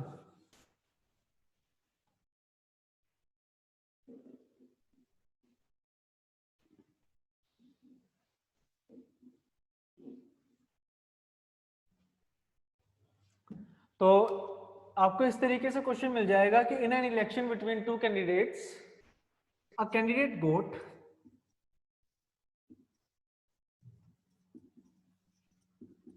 60% of total votes and won by 800 votes. Find total votes. इस तरीके से क्वेश्चन पूछा जा सकता है आपको। ठीक है, कि in an election between two candidates a candidate got 60% of total votes and won by 800 votes, then find total votes. सबसे बेसिक क्वेश्चन यही है। ठीक है, निकाल दो आंसर, बड़ा सिंपल है जी, निकाल दो सारे, निकाल दो आंसर इसका। इससे आसान क्वेश्चन कोई नहीं हो सकता।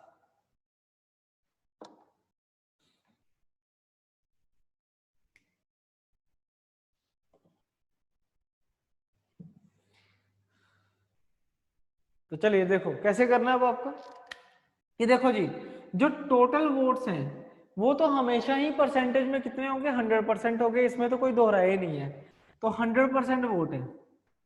अब इसमें ऐसा कुछ मेंशन नहीं है कि कोई वोट इनवैलिड है या किसी ने वोट नहीं दिया है। अगर कुछ भी मेंशन नहीं है तो क्या मान के चलोगे कि सारे वोट इसके वैलिड हैं और सबने वोट दिए। ठीक है, तो 100% टोटल वोट हो गए। इसमें से ए को कितने मिले हैं जी? 60% वोट। ठीक है, और बी को कितने मिले हैं? दूसरा पर्सन बी मान लेते हैं, कोई फर्क नहीं पड़ता इसमें। और उसको कितने मिले होंगे? 40% वोट। ये हो गया, ए को मिले 60% वोट, बी को मिले 40% वोट। अब आपको बोला है कि जो ए है ना वो जीता है 800 वोटों से। ठीक है, ए जो है वो 800 वोटों से जीत गया। ठीक है, तो आपको क्या गिवन है? ये जो 800 वोट्स हैं ये एक्चुअल में क्या है? इन दोनों का डिफरेंस है। ये जो 800 वोट हैं ये एक्चुअल में क्या है? इन दोनों का डिफरेंस है। तो डिफरेंस कितना है जी परसेंटेज में? 20%। ठीक है, तो ये जो 20% वोट है ये 800 वोटों के इक्वल है। तो बच्चे 1% वोट की वैल्यू कितनी आ जाएगी? 800/20, 800/20। तो आपसे पूछा गया है कि बताओ टोटल वोट कितने हैं, 100% पूछा है ना, तो अगर 1% इतना है तो 100% क्या होगा, गुना 100 ही करोगे। 100% कितना होगा, गुना 100 कर दोगे, 0 से 0 कैंसिल और 40 से कैंसिल, आंसर आ जाएगा आपका 4000। तो जो 100% वोट होंगे उसकी वैल्यू कितनी होगी हमारे पास जी, 4000। समझ गए ना बात को? ठीक है, बड़ा सिंपल सा क्वेश्चन था। किसी को कोई डाउट तो नहीं है ना इसके रिगार्डिंग? हाँ जी, क्लियर हो गया ना सभी को? ठीक है, चलिए अब नेक्स्ट क्वेश्चन पे चलते हैं हम। नेक्स्ट क्वेश्चन लिखो एक और। अब थोड़ा सा चेंज करूंगा मैं।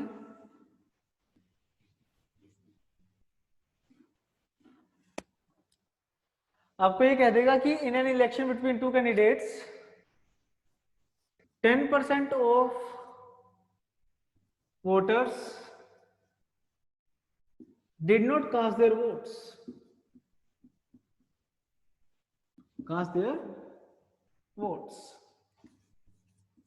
एक लाइन इंट्रोड्यूस करी है बस, मैं दोनों एक साथ नहीं करूंगा, सिर्फ एक लाइन करी है मैंने कि in an election between two candidates 10% of the voters did not cast their votes. ठीक है, नेक्स्ट आपको क्या बोल देगा, a winner candidate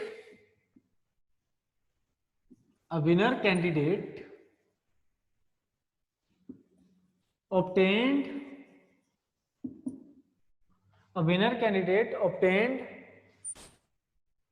48% of total votes and won by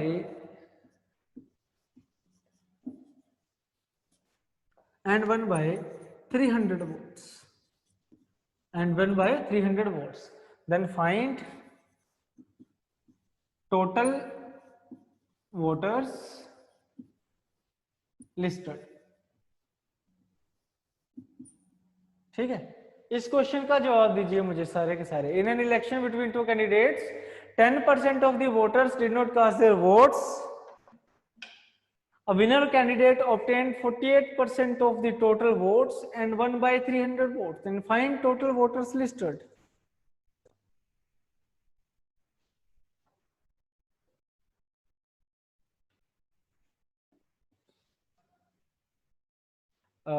Manisha पूछ रहे हैं कि टोटल वोट्स मतलब total votes polled. I don't know questions की क्लैरिफिकेशन नहीं दूंगा, ऐसे ही लिखा होता है क्वेश्चन, आपने खुद देखना है। क्वेश्चंस को क्लैरिफाई नहीं करूंगा, अगर वो चीज मैंने बता दी फिर आपने तो कुछ भी नहीं किया ना, फिर तो क्वेश्चन आसान ही है। आप खुद देखो, जो लिखा हुआ है ना वही है बस, फालतू मतलब कुछ भी एक आधी चीज आप खुद में ऐड नहीं करनी। ठीक है,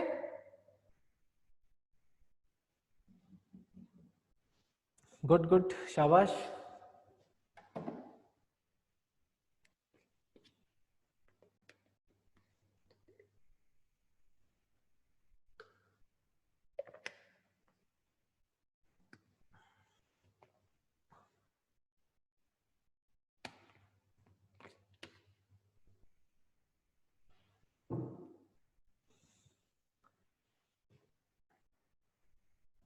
तो चलिए देखिए किस तरीके से करना क्वेश्चन को।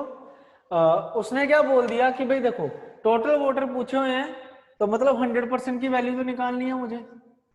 अब 10% ने वोट नहीं दिया, तो ये 10% ने आपको वोट नहीं दिया, इस 10% को तो बाहर निकालो, ठीक है, बाद में देखेंगे इसको।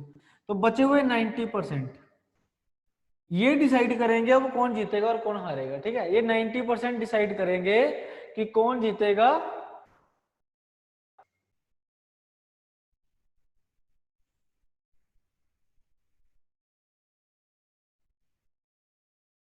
श्रुति जी पढ़ाई पे ध्यान दो, फालतू बातें मत करो। ठीक है,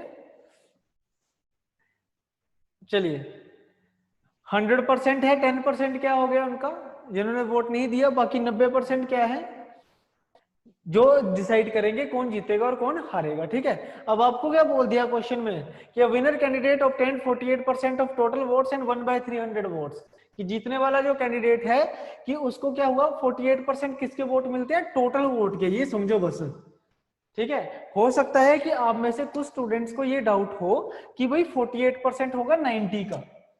ठीक है, मोस्ट ऑफ द स्टूडेंट को हो सकता है डाउट हो कि ये जो 48% वोट है ये किसका है, 90 का है, लेकिन ऐसा नहीं है।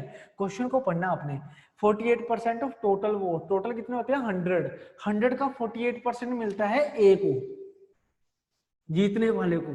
तो हारने वाले को कितना मिला होगा, 90 - 48 विच इज इक्वल टू 42%। समझ आ गया सभी को? 48 और 90 में से 48 माइनस करोगे तो कितना बनेगा, 42%। समझ गए ना बात को? क्लियर? तो कितना डिफरेंस आएगा यहाँ पे वोट्स का, 6% का, और वैल्यू में कितना हमारे पास इसकी वैल्यू 300। तो 1% की वैल्यू आ जाएगी यहाँ पे 50, और 100% की वैल्यू निकालने के लिए 2 0 और लगा दो, आंसर आएगा आपका 5000। आंसर क्या आ जाएगा आपका जी, 5000। क्लियर? इसमें कोई डाउट नहीं होना चाहिए किसी को भी कि 48% मिला है टोटल वोट का, तो 100 का 48% 48 ही होता है। ठीक है, तो 90% में से 48 माइनस कर दो तो बचे हुए वोट कितने हैं, 42, वो बी को मिले होंगे। तो कितने वोटों से जीता वो, 6% से। ठीक है जी, डन। चलिए अब नेक्स्ट देखो, एक और question.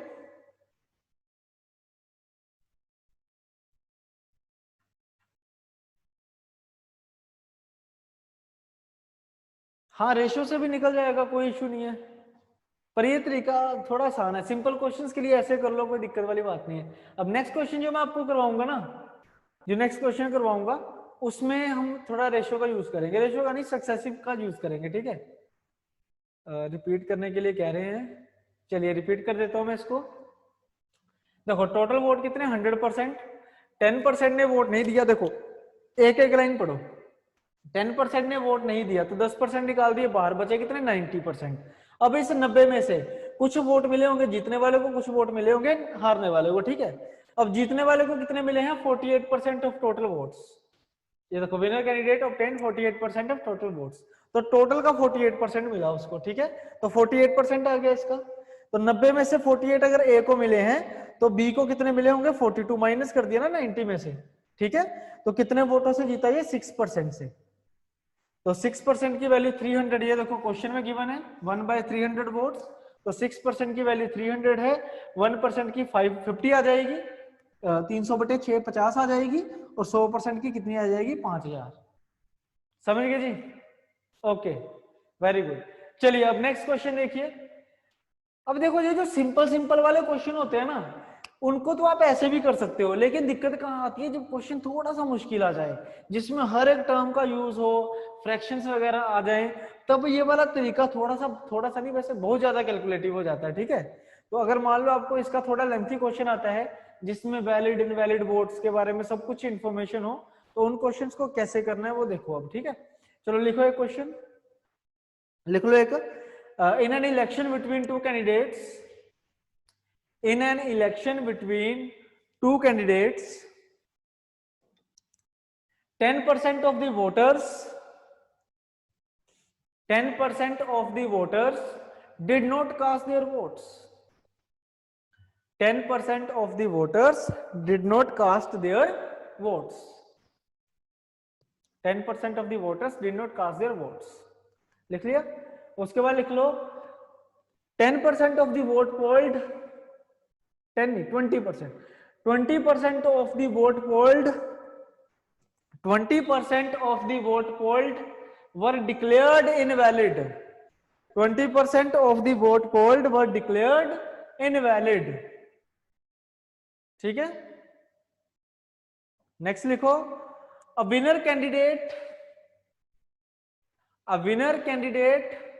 obtained, a winner candidate obtained 60% of, a winner candidate obtained 60% of vote, valid vote polled.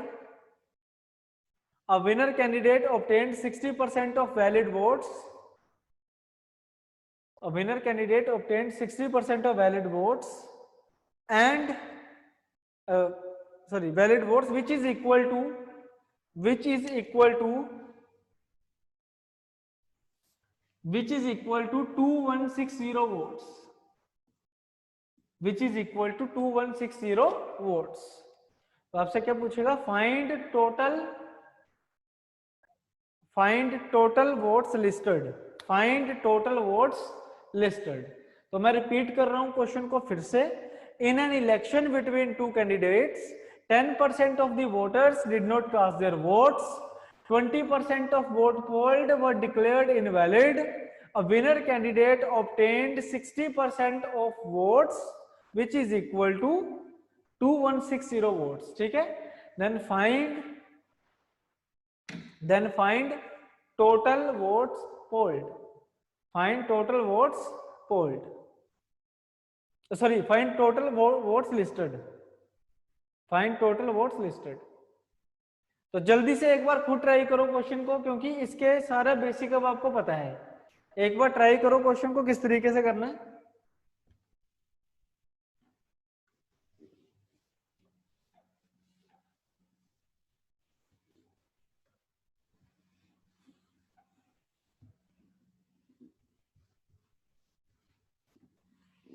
एक लाइन का क्वेश्चन है बस, ये एक लाइन का क्वेश्चन।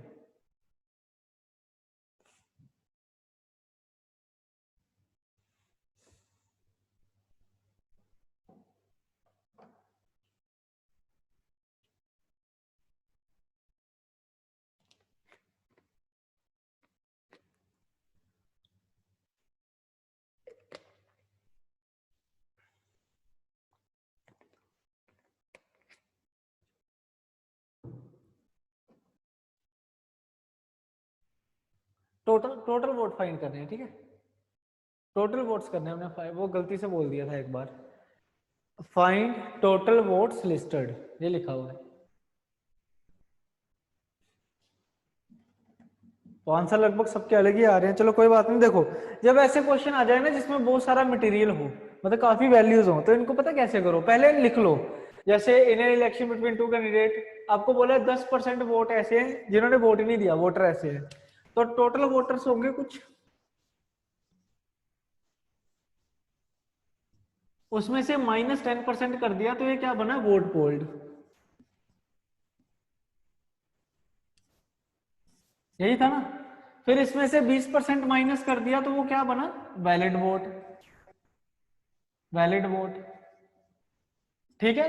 और इन वैलिड वोट्स का जो 60% है वो किसके बराबर है जी, 2160 के। क्वेश्चन यही कह रहा है जी। एक बार मुझे यस और नो में आंसर दो। ये जो मैंने लिखा है ये समझ आया सभी को कि टोटल वोट्स में से 10% कम कर दो, वोट पोल्ड आएगा, उसमें से 20% कम कर दो, वैलिड वोट आ जाएंगे, और वैलिड वोट्स का 60% ए को वोट मिले जो कि किसके बराबर है, 2160 के। समझ आया ना सभी को ये? भाई नो ही कर दो, अगर नहीं समझ आया तो मैं रिपीट कर दूंगा।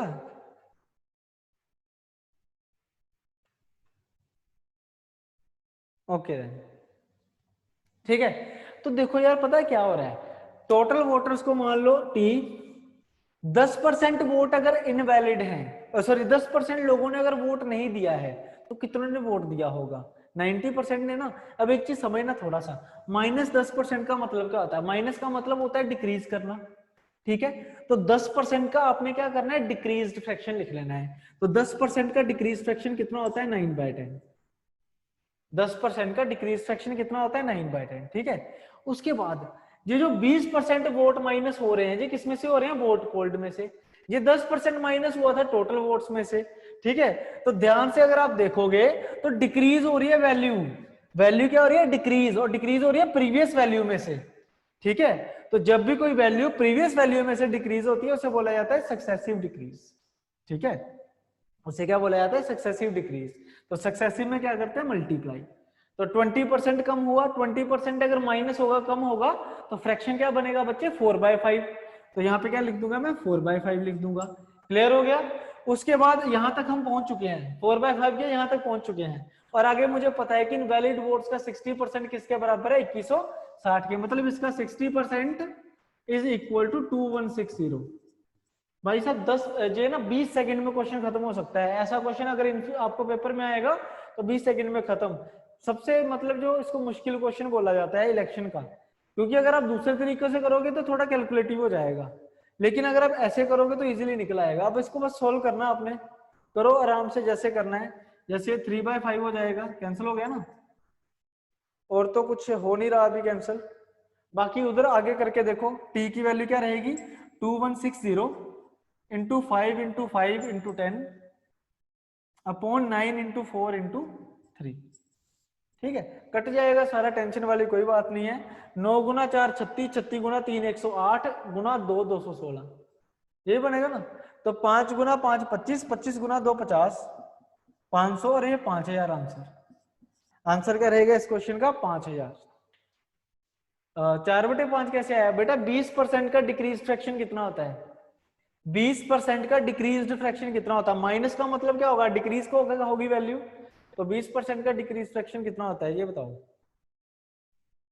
कल की class percentage increase percentage decrease बेटे जी, 1/5 होता है ना, तो डिक्रीज करोगे तो 4/5 हो जाएगा, माइनस करोगे तो, है ना। क्लियर हो गया ना। अब एक क्वेश्चन आपने करना है, मैं दूंगा अब इसमें फ्रैक्शंस। अब जो 10% 20% था ना, वो मेरे लिए था, आपके लिए नहीं है। आपके लिए मैं फ्रैक्शंस दूंगा आपको, ठीक है। लिखो एक और क्वेश्चन, जल्दी से आंसर देना उसका, सारे के सारे। देखो ऐसा काम करने में ज्यादा से ज्यादा 30 सेकंड लगते हैं, ठीक है। लिखो क्वेश्चन, चलो। इन an election between two candidates, in an election between two candidates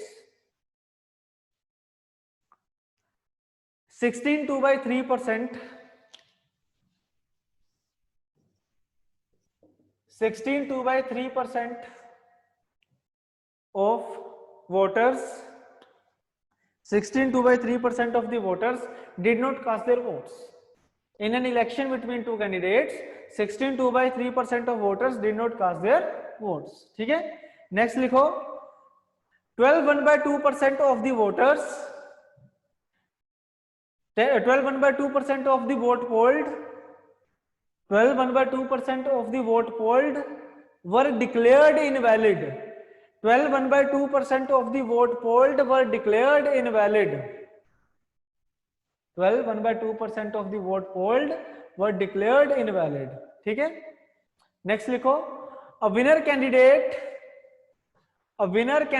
obtained 60% of a winner candidate obtained 60% of valid votes.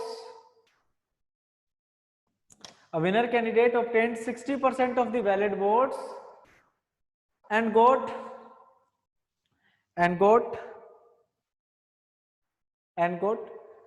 2100 votes,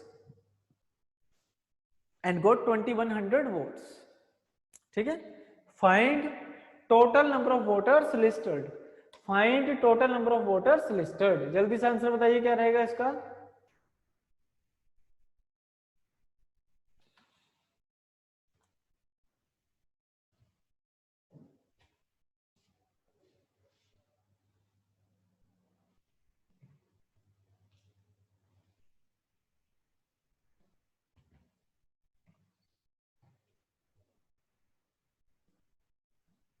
और एक और मैं सजेशन दे रहा हूँ, ठीक है, मानना ना मानना आपकी मर्जी है। जो क्वेश्चन लिखवा रहा हूँ ना, उसको क्वेश्चन को पहले लिख लिया करो, ठीक है। मुझे ऐसा लग रहा है कि आप में से कुछ लोग सीधा इक्वेशन बना रहे होते हैं उस क्वेश्चन की, ठीक है। कल को जब रिपीट करोगे तो क्वेश्चन कहाँ से देखोगे, आपको फेमिलियर ही नहीं रहोगे आप क्वेश्चन के साथ। मान लो पेपर में भी अगर क्वेश्चन आया तो क्वेश्चन को पढ़ने में आपको टाइम लगेगा, क्योंकि वो देखा तो कभी हुआ ही नहीं, आपने सुना हुआ उसको, और आप तो सीधा सोल्यूशन दे रहे हो। क्वेश्चन को लिखो, एक बार पढ़ो, लैंग्वेज देखो उसकी, ठीक है। मेन लैंग्वेज मैटर करती है, क्वेश्चन समझ आएगा तब सोल्यूशन निकलेगा, ठीक है ना। क्वेश्चन को समझना ही 50% सोल्यूशन होता है। तो क्वेश्चन को लिख लिया करो, आपका एक क्वेश्चन बैंक बनेगा, है ना, अच्छे तरीके से नोट्स बन जाएंगे, काम आएंगे कल को आपके। और जो क्वेश्चन मैं लिखवाता हूँ ना, वो असाइनमेंट में होते नहीं है, पहले बता दूं, इसीलिए अलग से लिखवाता हूँ, क्योंकि वो असाइनमेंट में नहीं दूंगा मैं आपको। तो 4800 डन कर दें फिर, चलो देखते हैं।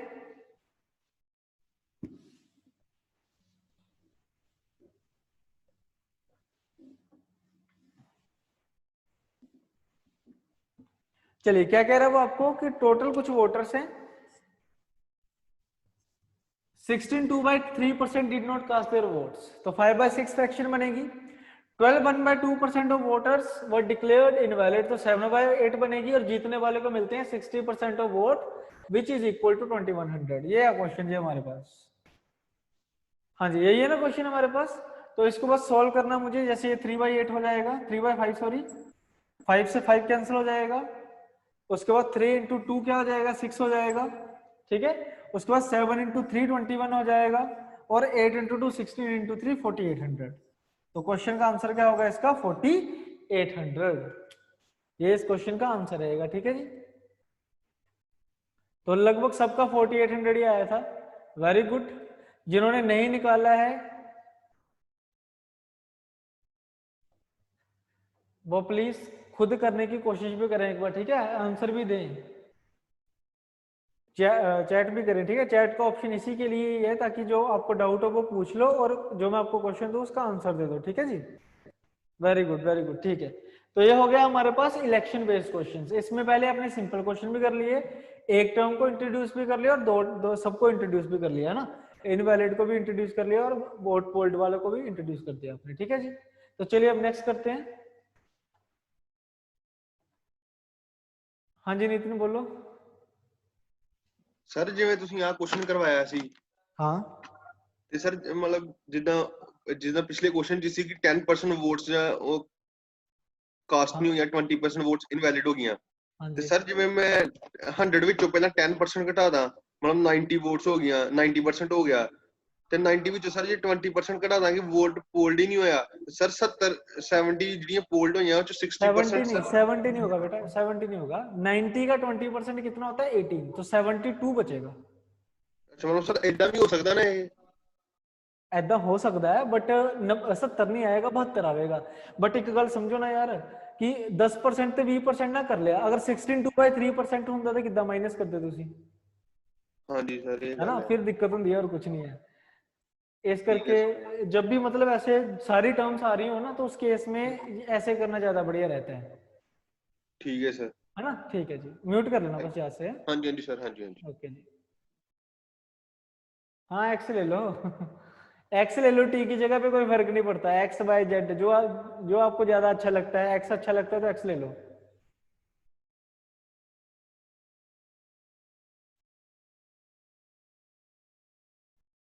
मोहित क्लासेस देखो पहले वाली, ठीक है, आपको पता चल जाएगा, क्योंकि अब मैं इसको दोबारा थोड़ी बताऊंगा। लास्ट क्लास में तो कराया अभी, ये जो 5/6 बना रहा था, 7/8 बना रहा था ना, ये भी लास्ट क्लास का ही बात है।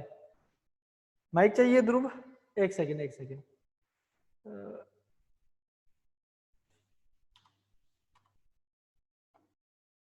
हाँ जी बोलो जी ध्रुवदीप। ਹੈਲੋ हाँ जी बोलो। ਸਰ ਇੱਕ ਇਹ ਪੁੱਛਣਾ ਸੀ, ਜਿਹੜੀ ਤੁਸੀਂ ਸੈਕਿੰਡ ਵੈਲਿਊ ਬੋਲੀ ਸੀ ਉਹ 12 1/7% ਬੋਲੀ ਸੀ ਜਾਂ 12 2/7% ਬੋਲੀ ਸੀ ਸਰ? एक था शायद 16 2/3% और एक था 12 1/2%। 12 1/2 ਸੀਗਾ ਸਰ? यार एक ये जो फ्रैक्शन बनी है 16 2/3% की है, और ये जो बनी है 12 1/2% की। ठीक है सर, वो मेरे को गलती हो गई। हाँ ठीक है, कोई बात नहीं, अगली बार मैं लिख दूंगा ये फ्रैक्शंस, ठीक है। ठीक है सर। ओके जी, म्यूट कर लेना बस। तो चलिए ठीक है, अब नेक्स्ट देखते हैं।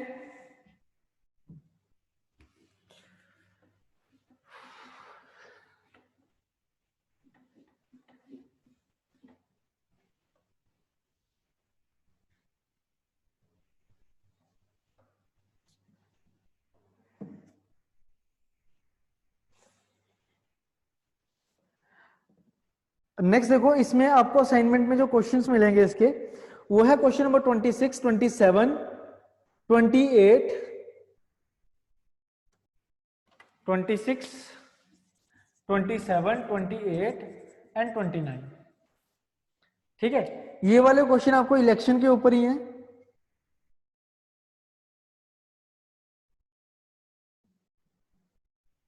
क्लियर है? तो जल्दी से एक एक करके देखो, अगर सारे आंसर देने हैं सारे आंसर एक साथ दे देना, लेकिन नंबर बता देना कि 26 का क्या है, 27 का क्या है, 28 का क्या है। और जितने पार्टिसिपेंट्स अभी देख रहे हैं सबके आंसर चाहिए अब की बार मुझे, ठीक है। क्वेश्चन नंबर 26 27 28 29, करिए जल्दी से, शाबाश, दीजिए आंसर इसका, क्योंकि अगर घर करने के लिए दिए ना तो फिर से कल डाउट आ जाएंगे बन के वो, तो उससे अच्छा है कि मैं यहीं पे करवाऊंगा अब आपको प्रैक्टिस। 26 का आंसर बताओ फटाफट क्या होगा।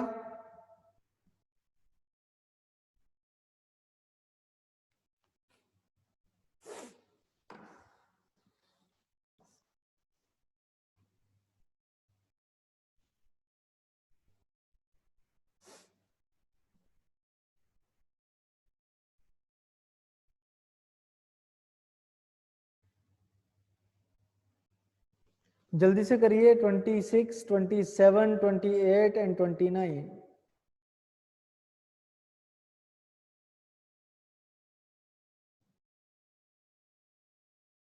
ठीक है, अब करिए, मैं 5 मिनट में आ रहा हूँ, ठीक है, जस्ट 5 मिनट में आ रहा हूँ मैं।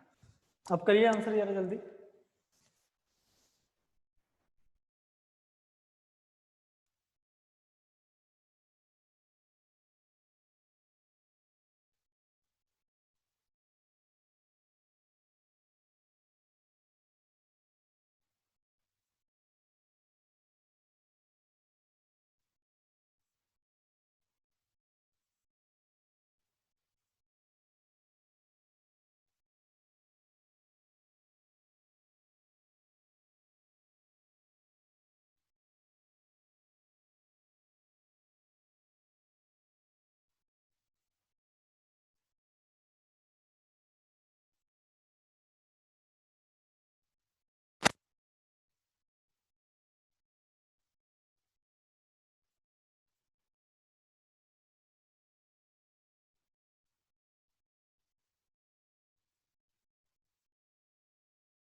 हाँ जी, चलिए,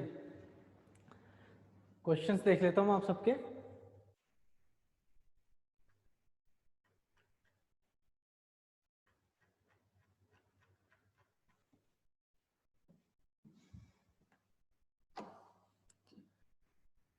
तो 26 का आंसर आया होगा आपका ऑप्शन नंबर 2 लाख। ये तो सिंपल क्वेश्चन था कि अगर जीतने वाले को मिलते हैं 55% तो हारने वाले को मिलेंगे 45%। तो 10% की वैल्यू अगर 20,000 है तो 100% की वैल्यू 2 लाख हो जाएगी। ठीक है। 27 में क्या कह रहा था वो आपको, 8% of the voter did not cast their votes. तो 2 कैंडिडेट हैं only, the winner candidate obtain 48% of the total votes and won by 1100 votes. वही है सिंपल क्वेश्चन, ऐसा मैंने आपको करवाया भी था कि 8% ने वोट नहीं दिया है, बाहर निकाल दो, बचा कितना 92%। तो जीतने वाले को टोटल का 48% मिलता है, तो हारने वाले को मिला होगा 44%। तो 4% से जीता और ये वैल्यू में कितना है 1100 के बराबर।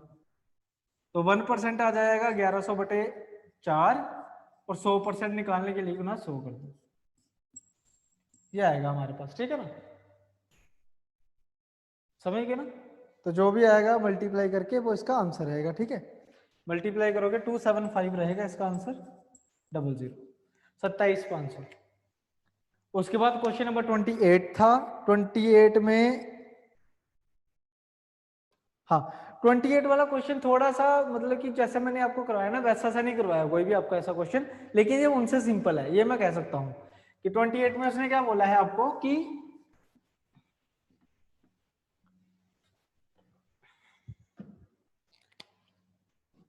in an election between two candidates, one got 55% of the valid vote, 20% of the votes were invalid. If the total number of votes are 7,500, total votes आपको given है 7,500 और इनमें से 20% क्या है इनवैलिड, इनमें से 20% क्या है इनवैलिड। तो इनवैलिड वोट मैंने बाहर निकाल दिए, बचे कितने वैलिड वोट बचे। ठीक है, 20% बाहर निकाल दिया मैंने, 20% डिक्रीज कर दिया ना, 4/5 हो गया ये। अब उसने क्या बोला है कि जीतने वाले को मिले हैं 55। आपसे पूछा है दूसरे कैंडिडेट को कितने मिले होंगे। भाई देखो, अगर जीतने वाले को इसका 55% मिल रहा है तो हारने वाले को इसका 45% मिला होगा, हारने वाले को इसका 45% मिला होगा। सिंपल सा फंडा है ना कि जीतने वाले को इस वैलिड वोट्स का 55% मिला, तो अगर जीतने वाले को वैलिड वोट का 55% मिला तो हारने वाले को वैलिड वोट्स का 45% मिला होगा। समझ रहे हो ना बात को। ठीक है, इसको बस मल्टीप्लाई करके सोल्व कर लो। जैसे 2 0 से 2 0 कैंसिल और 15 से कैंसिल, और 15 इंटू 4 कितना होता है 60। तो 60 इंटू 45 करेंगे हम, 270 आएगा और 2700 हमारा आंसर। ठीक है, इस क्वेश्चन का आंसर क्या होगा 2700। क्लियर हो गया ना, सिंपल सा क्वेश्चन था। ऐसे ही देखो क्वेश्चन नंबर 29, ये है थोड़ा काम अच्छा क्वेश्चन।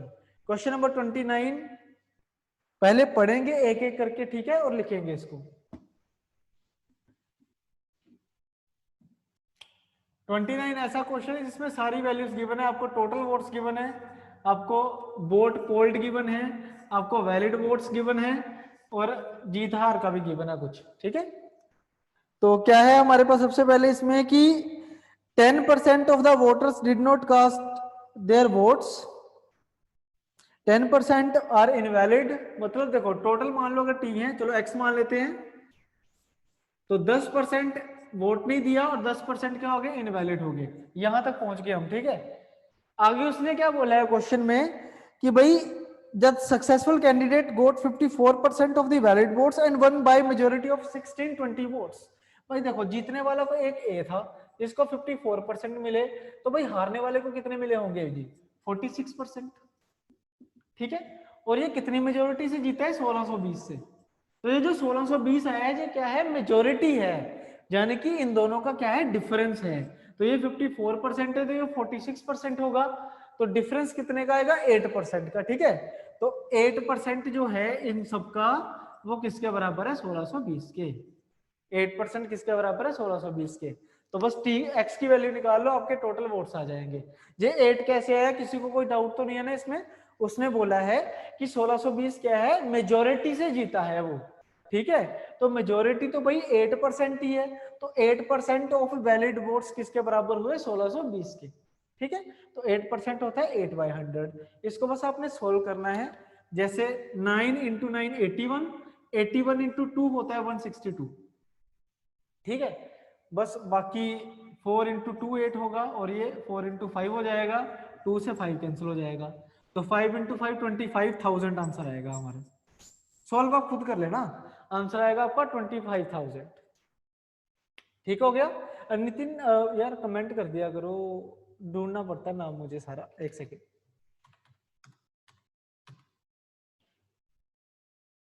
हाँ जी, अब बोलो बोलो, आप सीधा बोल लो, अनम्यूट करके बोल लो। ਸਰ ਇਹ 'ਚ 8% ਕਿਉਂ ਲਿਆ ਤੇ ਪਿਛਲੇ ਵਾਲੇ 'ਚ ਫਿਰ ਕਿਉਂ ਨਹੀਂ ਸੀ 8% ਲਿਆ? ਜੋ ਪਿਛਲੇ ਵਾਲੇ 'ਚ ਕਿਉਂ ਨਹੀਂ ਸਰ ਫਿਰ डिफरेंस लिया था? क्योंकि पिछले वाले क्वेश्चन में क्या था कि आपको जो वैल्यू गिवन थी ना वो ए के वोट थे। जो क्वेश्चन मैंने आपको लिखवाया देखो एक बार पढ़ो उसको, उसमें क्या था, आपको ए के वोट गिवन थे। यहाँ पे आपको क्या गिवन है कि कितनी मेजोरिटी से जीता है वो, ये वैल्यू जो है ना वो देखो क्या है। पिछले क्वेश्चन में वो ए की वैल्यू थी, इस बार मेजोरिटी है, तो जो चीज गिवन है वही चीज लिखेंगे। ठीक है। ਤੇ ਸਰ ਜਿਹੜਾ ਪਿਛਲੇ ਸਮ ਕਰਵਾਇਆ ਸੀ ਤੁਸੀਂ ਕਿ 8% ਵੋਟ ਜਿਹੜੀਆਂ ਸੀ ਡਿਡਨਟ ਕਾਸਟ ਸੀ। हाँ हाँ ਸਰ ਉਹਦੇ ਵਿੱਚ ਫਿਰ ਅਸੀਂ 8% ਘਟਾ ਕੇ ਤੇ 92% ਦੀਆਂ ਕਿਉਂ ਨਹੀਂ ਕੱਢੀਆਂ ਸਰ? ਕਿਉਂਕਿ ਉਹਨਾਂ ਨੇ ਤੇ ਟੋਟਲ ਵੋਟਸ ਕਹੀਆਂ ਸੀ ਨਾ, ਟੋਟਲ ਵੋਟਸ 92% ਵਿੱਚੋਂ ਪਈਆਂ ਨਾ। हाँ टोटली तो निकाल लिया उसमें। ਸਰ ਤੁਸੀਂ 100% ਕੱਢਿਆ ਉਹ 'ਚ। हाँ तो आपसे पूछा गया find total number of voters in the election. आपसे पूछा गया इलेक्शन में कितने वोटर हैं टोटल, पढ़ो ना क्वेश्चन। ਇਹਦੇ 92 ਦਾ नहीं ਕੱਢਣਾ ਸਰ? ना ना ना 100% निकालना भाई। टोटल नंबर ऑफ वोटर पूछा है ना आपसे, ये थोड़ी पूछा है कि total number of vote polled. ठीक है सर, ये भी डिफरेंस है थोड़ा सा इसका ध्यान रखना आगे से, यही गलती होती है बस थोड़ी थोड़ी इसमें। ठीक है ठीक है सर। ओके जी, म्यूट कर लेना बस। अच्छा ऐसा क्वेश्चन एक और दे देता हूँ आपको। अच्छा ये वाला क्वेश्चन ना, चलो कोई ना, लिख लो लिख लो लिख लो, शाबाश। इन an election between two candidates, लिखो सारे। In an election between two candidates, in an election between two candidates, 14 2 by 7%, 14 2 by 7% of voters did not cast their votes. 14 2 by 7% of voters did not cast their votes. 11 1 by 9% of vote polled, 11 1 by 9% of vote polled were declared invalid. 11 1 by 9% of the total vote polled were declared invalid,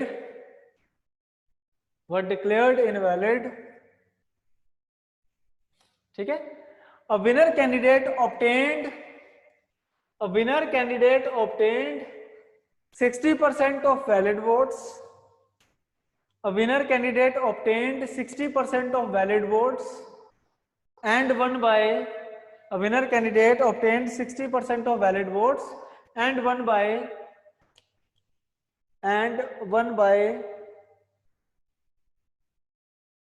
1440 votes, and won by 1440 votes। ठीक है। Find total number of voters listed, find total number of voters listed. तो चलिए कर लो इस question को भी, फिर थोड़ी सी फ्रैक्शंस हैं, मजा आएगा करने में।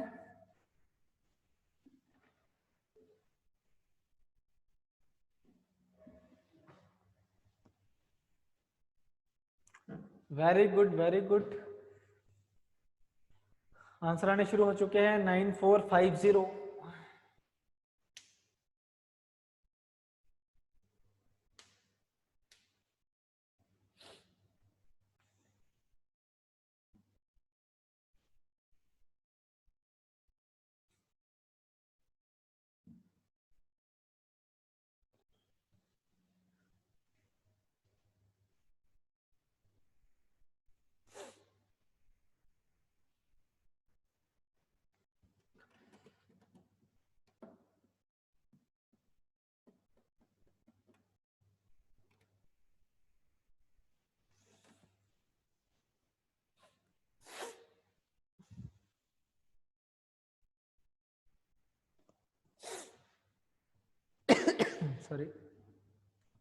सॉरी, सभी निकालो यार आंसर।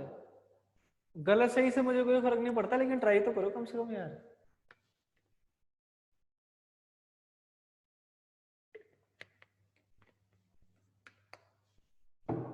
चलो ये बनेगी फ्रैक्शन, इस तरीके से बनेगा।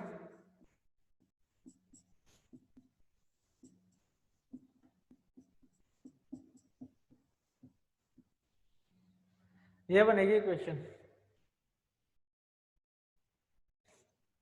ठीक है। इस तरीके से इक्वेशन बनेगी इसकी, ठीक है जी। 14 2/7% का डिक्रीज करोगे 6/5, 11 1/9 का डिक्रीज करोगे तो 8/9। जीतने वाले को अगर 60% मिले तो हारने वाले को 40% मिले होंगे, तो डिफरेंस ऑफ वोट्स कितना 20%, और 20% होता है 1/5। अब 20/100 भी कर सकते हो, ठीक है ना, ठीक है। तो बस इसको आपने सॉल्व करना है। 48 × 3, उसके बाद 7 × 9 63, 63 × 5 315, और 315 × 3 कर लो, तो 315 × 3 कर लो तो 945 0। हाँ ठीक है, 9450 आंसर आएगा आपका। तो जिसका 9450 आंसर है उसका बिल्कुल सही है। और शायद किसी का 3150 भी आया था। तो जिसका 3150 आया है ना भाई, ये यहाँ पे ये देख लेना थोड़ा सा, 3 आपने मल्टीप्लाई नहीं करा शायद।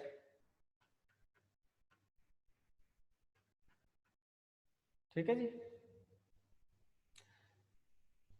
वैद जी अभी तक यार फ्रैक्शन याद नहीं करी, ये कोई बात है यार। 11 1/9% का फ्रैक्शन बताऊं क्या मैं आपको? क्या ऐसे कैसे चलेगा यार, ऐसे थोड़ी चलेगा, ये 1/9 होता है।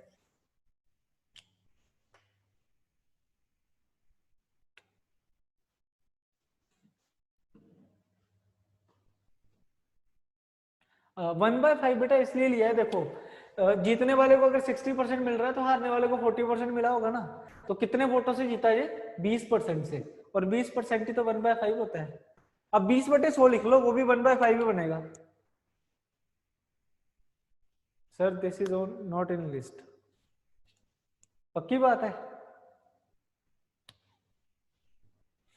11 1/9 लिस्ट में नहीं है, पॉसिबल ही नहीं है।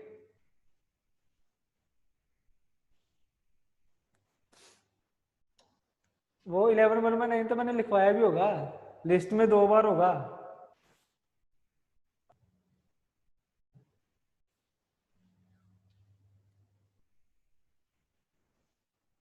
चलो छोड़ो, कोई बात नहीं। अब चलिए आज की क्लास को मैं यहीं पे खत्म कर रहा हूँ, ठीक है।